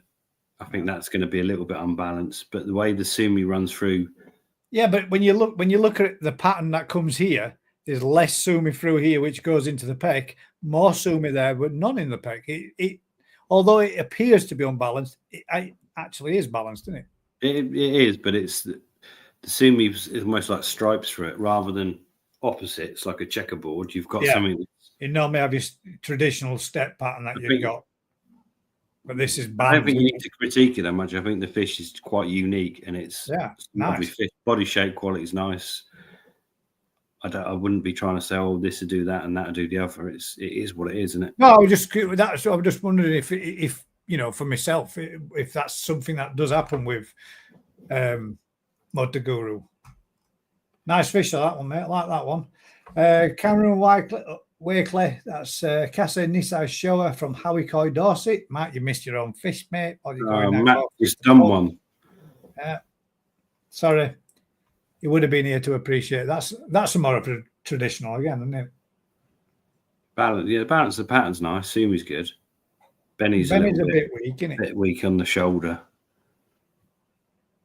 But again, I think that's much more like showers were back in the day, isn't it? Back in the day, yeah. I like stuff like that. I think showers, I don't know, it's one of those things, isn't it? Showers just, I think the heavier Sumi is what they're about, isn't it? If you want a Sankey, buy a Sankey. Why buy a show? Yeah, exactly. That's what I mean. That's what I mean. The Kindai is more Sankey based in appearance, but I quite like it. I quite like that newer version. I think the Sumi pattern, the Sumi on that, the structure of it's pretty good. It's just let down a bit by the Benny, isn't it? Yeah. But you know, bit of time, a bit of colour, bit of growth. Ginrin shower, Nisai 33 cm from Shinoda, and this is Ross's, that koi guy. Who's picking him up from the airport? We decided. A bigger bottle this time, Ross. Don't go and upset me when you got a bottle of rum and it's that big, man. There's a Ginrin. The Gimrin, I quite like the Gimrin on it. Hmm. I think he's been feeding it too many pies, hasn't he? It's a bit plump, isn't it? But is it at that stage where it's put some mass on and it needs to go that bit more length to it? I'd say it's been fed too heavy at too low a temperature. So Uppy temp. If you see the size of the pec, size of the head, and everything, all the others we've seen, like almost the fins are too big, and that's the opposite, isn't it? That looks like it's been fed really heavy at 18 degrees, and it's just all body and no. It's Tony.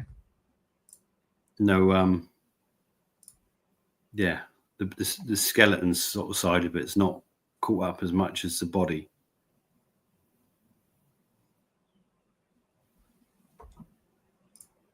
Next one. Heat it up. Karen Wakely again. Is this Same one? Same one. Or it could be, yeah, it's the same Yeah, one. it is the same one, yeah. Double posted. Trying to get in tries. Thomas Murray. This looks nice. Traditional type shower from Dainichi Toyota. 61 cm male. Oh, mate, that's nice. Oh, damn. Yeah, that's nice. That's a hell of a body for a male as well, isn't it? I don't know, isn't it? Look how chunky that is. That's when you see like the Monteguri looking absolutely male too. bobbing in it. That's a nice fish, that, mate. Worth a work. The pecs give it away as a male, don't they? The pecs are slightly too almost sort of big, a little bit but big for the body's structure. I don't think they're too big. It's just They look really. That's up there, mate. That's pretty special. Yeah. But the size of the tail tube on it as well. The sumi's not as glossy as one we saw earlier, but no, but that could come with conditioning. If I mean that would definitely be, I would say, would be a fish nice enough for showing. And that could be brought up. The sumi could be developed and brought up with more with some conditioning ready for show, couldn't it? If I could breed Charlotte, I'd be well chuffed. That's mint, that. I like that one. Yeah. It's a little bit, some of the sumi is a little bit untidy on the shoulder, but it's one of those fish if you look at it from a slight distance, it is amazing, isn't it? It's when you go up close and start looking at those finer points that perhaps it's not the best one we've seen. But from 6 foot away, it is. Tony, you keep stopping my video every time you drop another one and just post them all in one go. I'm done with it. Stop doing it in drips and feeds. We've had 2 weeks to get them sent in. That's even my number 1 or 2. I do like that. Yeah, that is nice. I'd like to see that actually in the flesh at a show. Oh, God. Kindai Showa from Dainichi Toyota, 55 cm female.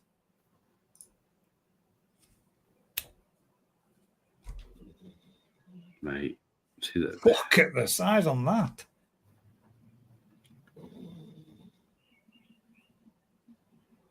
That's pretty insane. Look at spine on that. Bone structure coming through there on a fish of that size with that amount of mass to it, and it's still got skeletal structure that's still visible like that. Power in there, isn't there? Yeah, that's the sort of fish. You took the sumi off of that, right? And it's pretty sparse, isn't it? But that sumi, I'm not sure. Kindai, there's so much sumi on it. Mate, I wouldn't even call that. Oh, yeah, I like that. That is good. Benny placement on that couldn't have been any more perfect, could it? Look at that back bit there on the peduncle where that Saroji surrounding the Benny and then surrounded by. Look at it. It's like a bullseye. It's like a target. Yeah. That's nice.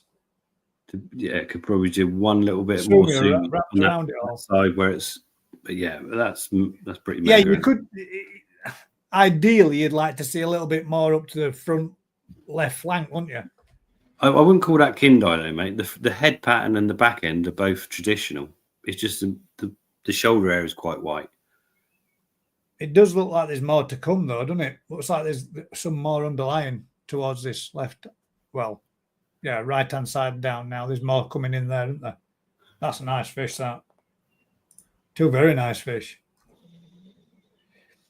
Sally Hartfield's Kin Shower, 25 cm from New Forest Court.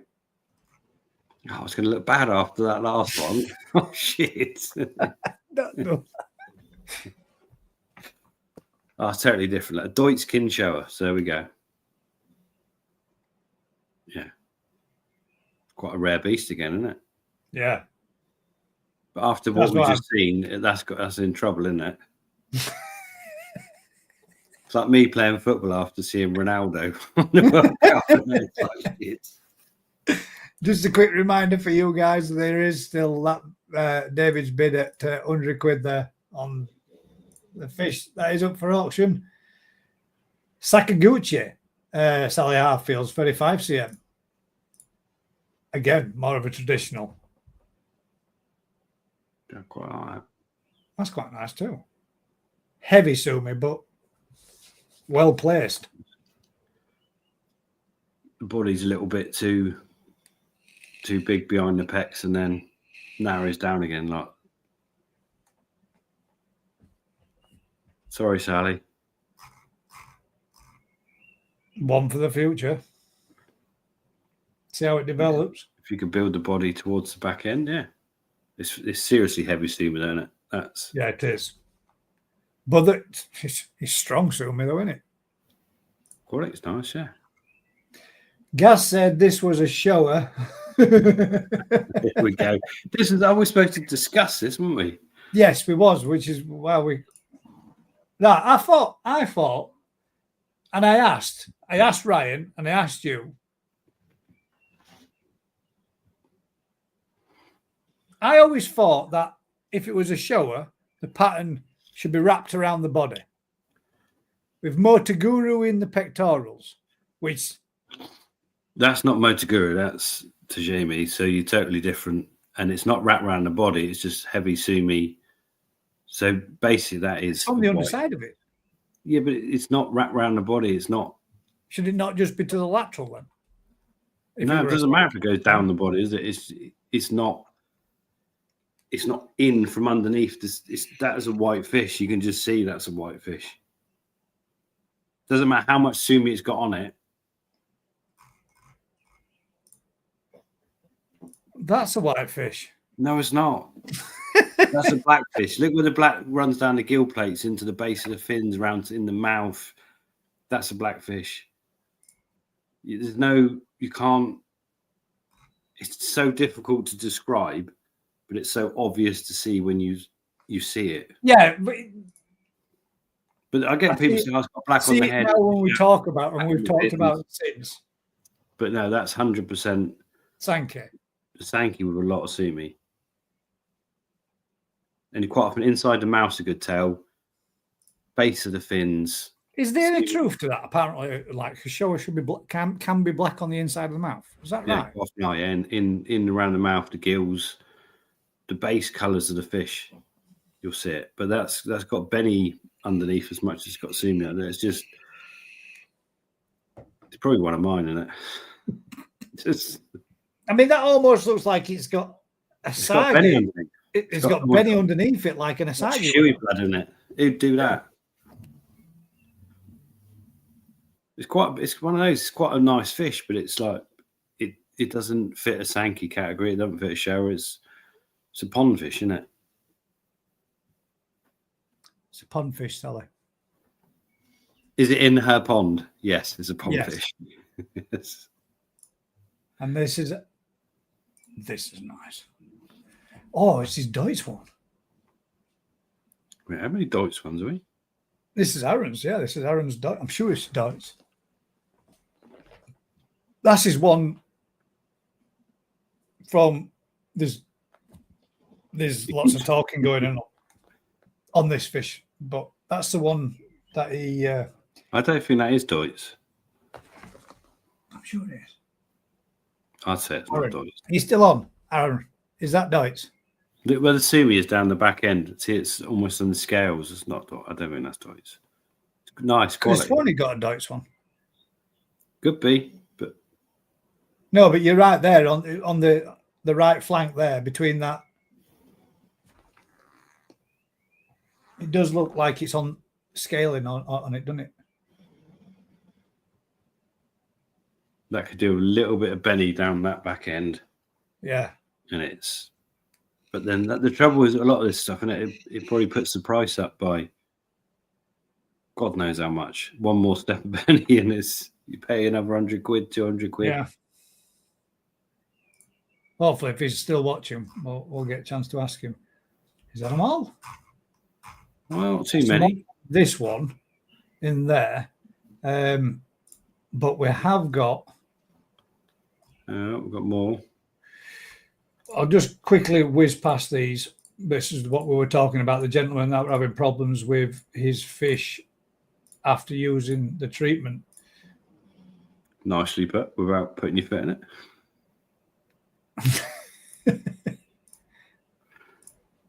Oh, God damn. Where did they all go? This is out. Sorry. Because we've got to go back a whole week, haven't we? This is, yeah. Paul Cunningham.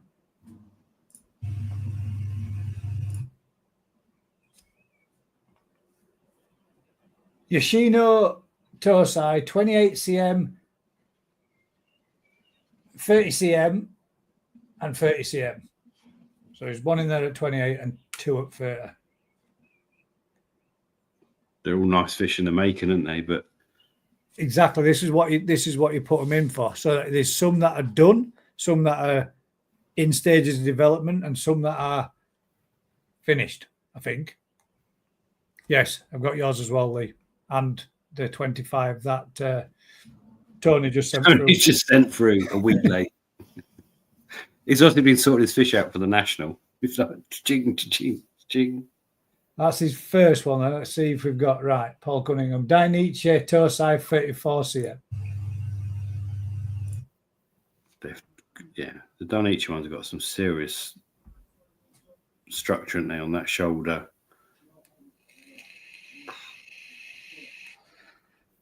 That's, a lot of people look at that and go, "Well, again, that is so far away from being at its best."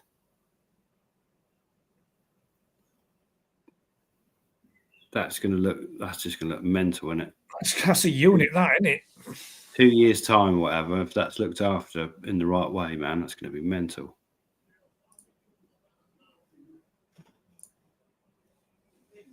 One hell of a body on for a 34 cm fish.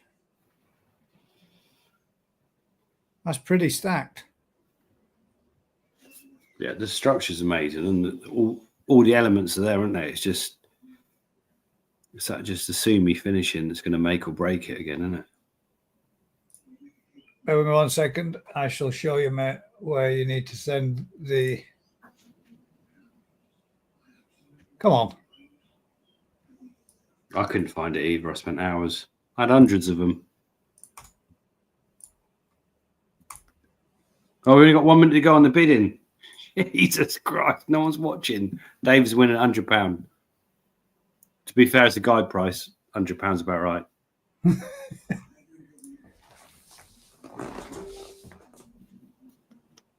Oh, we got another one, another late entry.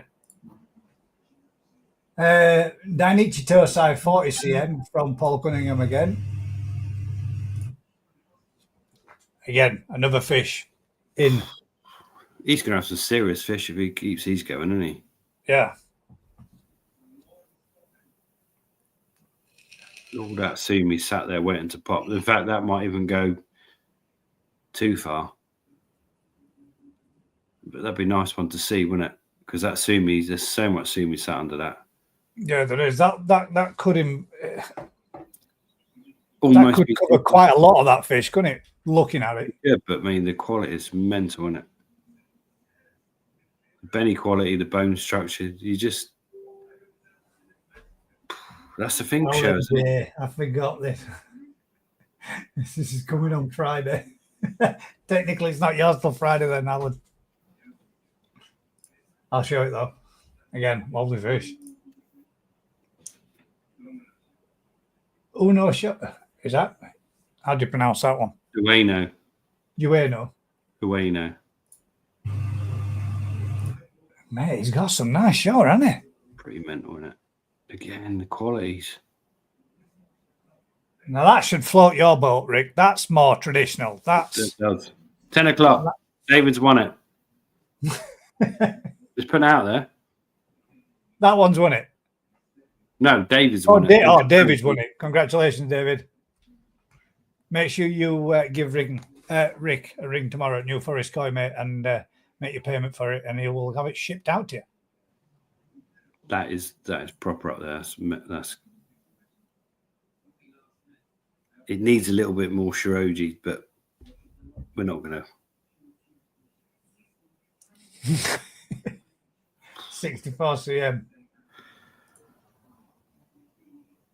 Adrian McCollum.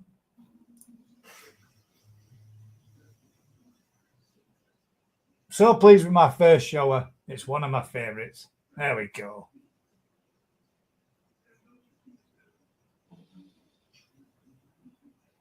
That's not a bad fish either, is it? That? It's a nice fish, isn't it? It's just that glare kind of. Yeah, they're keep moving it, get around it. That's the sort of fish. If you get a black head pattern on that, it's got a bit of weak benny on that left hand shoulder. Yeah, that's going to drop back a bit, isn't it? But yeah, go on, Tony, send some more through.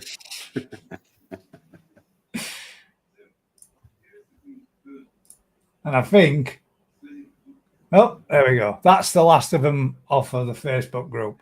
So now we step into the realms of 6,000 pictures from Tony.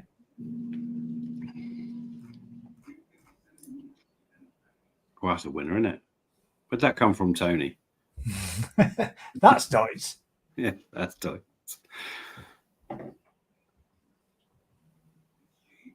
Nice, isn't it? Could do a bit more benny down the back end, Tony.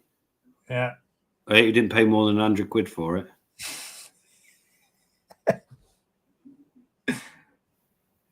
That's for a Deutsch shirt. That's quite nice.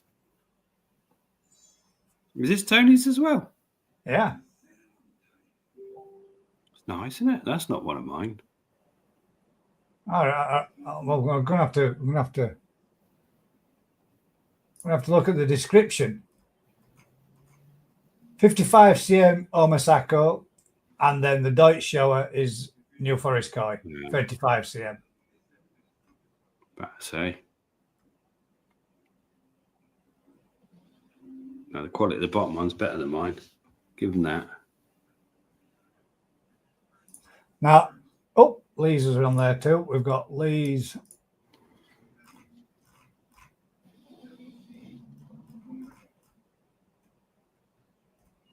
So we've got that one, which was Lee Hadfield's.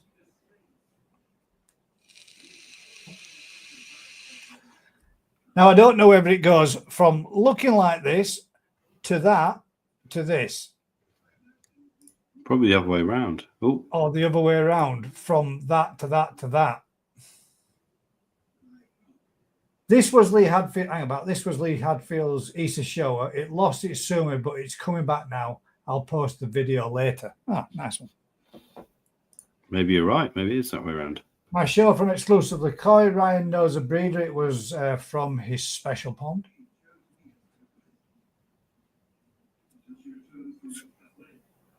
It does, guys. Lost all its That's probably the summer. best skin ring one we've seen. It's got some nice skin to it. Shintaro Tancho shower, slow developer. Yeah. That's struggle with that one. It's like a bit tap-holey down the back end, isn't it? Yeah, it does slim. That's definitely a female, isn't it? That, but a slim peduncle on back of that. Is that the one from Lee? That's coming good though, isn't it? It is coming good. Let's see. It's got to be. Just quickly pause that. Oh, crap, I pause. think it is. It is. Wow. So it went from this and dropped back off like that, but now it's starting to. That's coming back good, mate, isn't it? Yeah, that's. No, Lee will be gutted.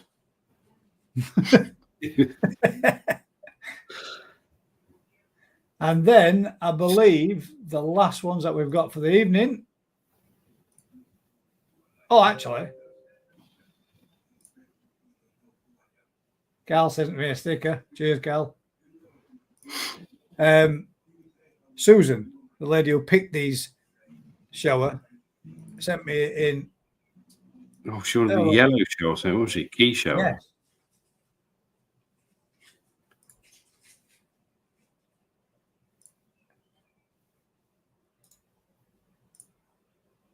Let's see if we can make this full screen. Oh, we don't make that any bigger.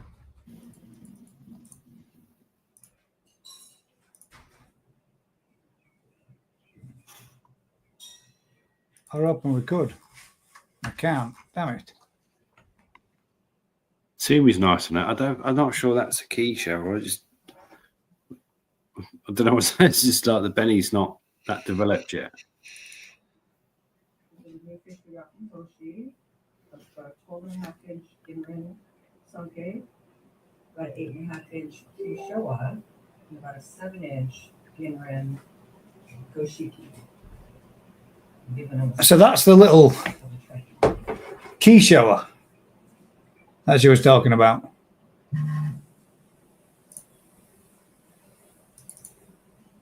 Definitely, yeah. And then we've got this one as well. And then we've got Cal sending them in too. So I'll do Cal's last one. That is the last one of.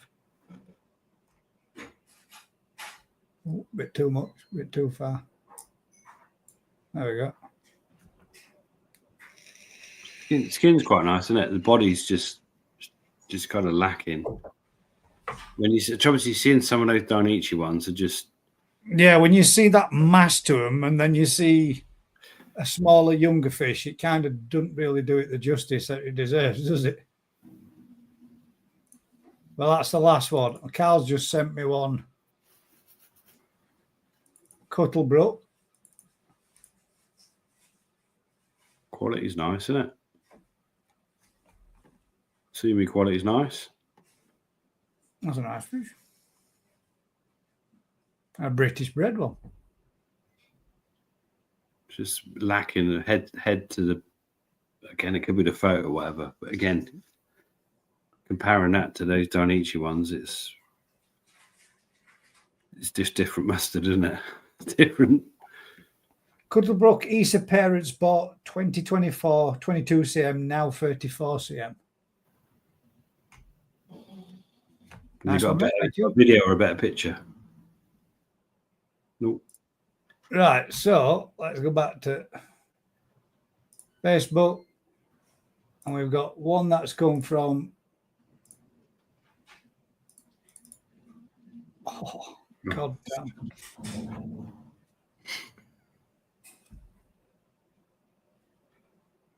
Who sent that in? Ryan. Well, you can just do one, can't he? It's not. And this is what you could have done. Yeah. Is this in the special pond? Is this one of your pets, Ryan? Oh my God.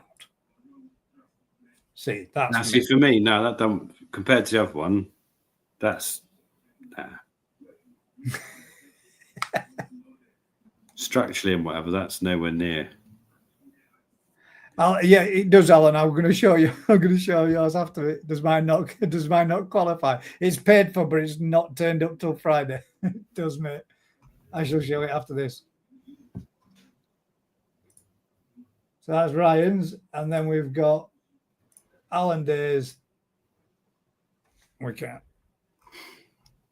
And that one turns up on Friday, so we can excuse him. This is what he could have entered, but we'll still allow it in as the last one of the evening. Apparently, some more being posted too. What's going on? We got to draw a line under this. It's gone 10. We got, yeah, we have. Prove that.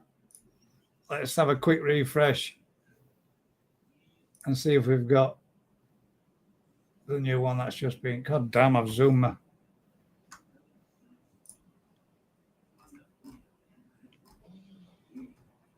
Where did you post it? Did you post it in there?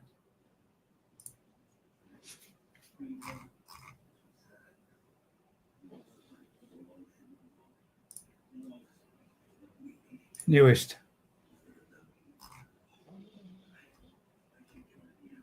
We haven't seen that top one. Danichi Toyota from Wakefield Coy. There we go. There's the newest one. Oh, that's quite nice too. That's not chuba. Wrong fish. So we get a quick look at it. It's like that pattern that draws the eye and looks amazing, but when you focus in on it, it's not as good as some of the others we've seen. Come on, Tony, send some more in.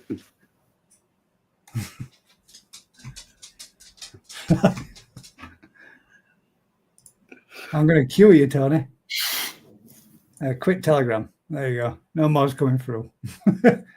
That's the last one, ladies and gents. For me, it was that. Was it Dainichi female? Half Indai, half traditional. Not that one's amazing, but not that one. That one is good as well, though, isn't it? But you're meaning that one. That's the winner, mate. That's just yeah.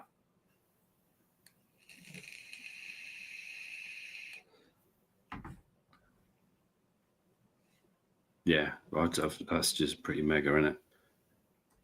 I don't know. That's pretty mega. Pretty nice as well, though, isn't it? That's really good. I'm going to go with that one, to be fair. I like that. Two very nice fish. Right then, Rick. Pick a fish for next week. I'll pick one, actually. If you can't think of one. I can think of one. Anything Matsuba. Yeah, that means we can have a few categories. Yeah, all types of Matsuba. Metallic, Wagoi, Deutz, all sorts. Yeah. All types of Matsuba for next week's Koi Appreciation. I will make sure that I get the post posted on Tuesday, Wednesday next week in the Facebook group. Anybody that would like to participate, post. And especially if you're taking it to the national, we can judge it before it goes. Yeah, actually. I don't know, actually. Hang about. Actually, you're going to be... I might not be here next week. They might not be alive next week. If you shouldn't, you're working. Exactly. I don't know. Might have to get back to you on that one, but I will let everybody know. If not, it'll roll over to the following week. Because so Thursday night, I should be home. You'll be setting up, surely. Friday, I think. I'll let you know, guys. Anyway, that brings us to a conclusion of the... I'll tell you what we could do, guys. We could sneak around the show and film the best Matsubas at the National. And then enter them ourselves. That's an idea. Right, guys. Thank you very much, everybody. And I apologise for not being able to get them out until this week. But, yeah, that is the end of this evening's Koi Appreciation and the end of this week's GKP Thursday Night Live. Usual thing, guys, if you've been enjoying this kind of content, do us a huge favour. Like, share, subscribe, tell a friend. Till next time, keep smiling, guys, and we'll catch Thank you all. Lovely on the job. next one. Good night, all. Cheers, David. Oh, and the winning gentleman, please give Rick a call tomorrow morning for securing your I'll fish. keep it or I'll grow it. It's up to you. It's in Vince's pond. Oh, there we go. Get a chance to grow on as well. Good night, all.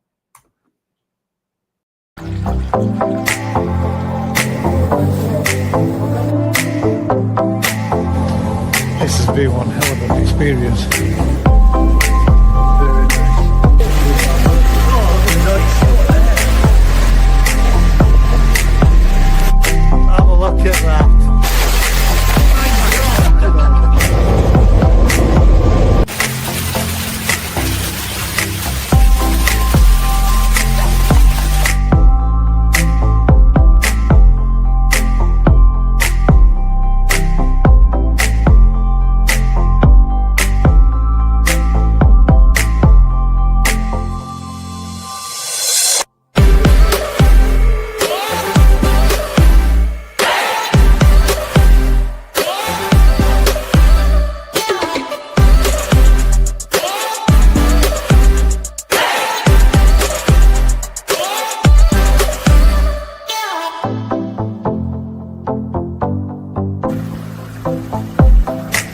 New chains in the garden. I made a little seated area.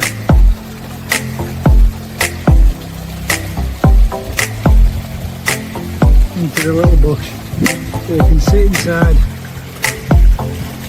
and view the pond.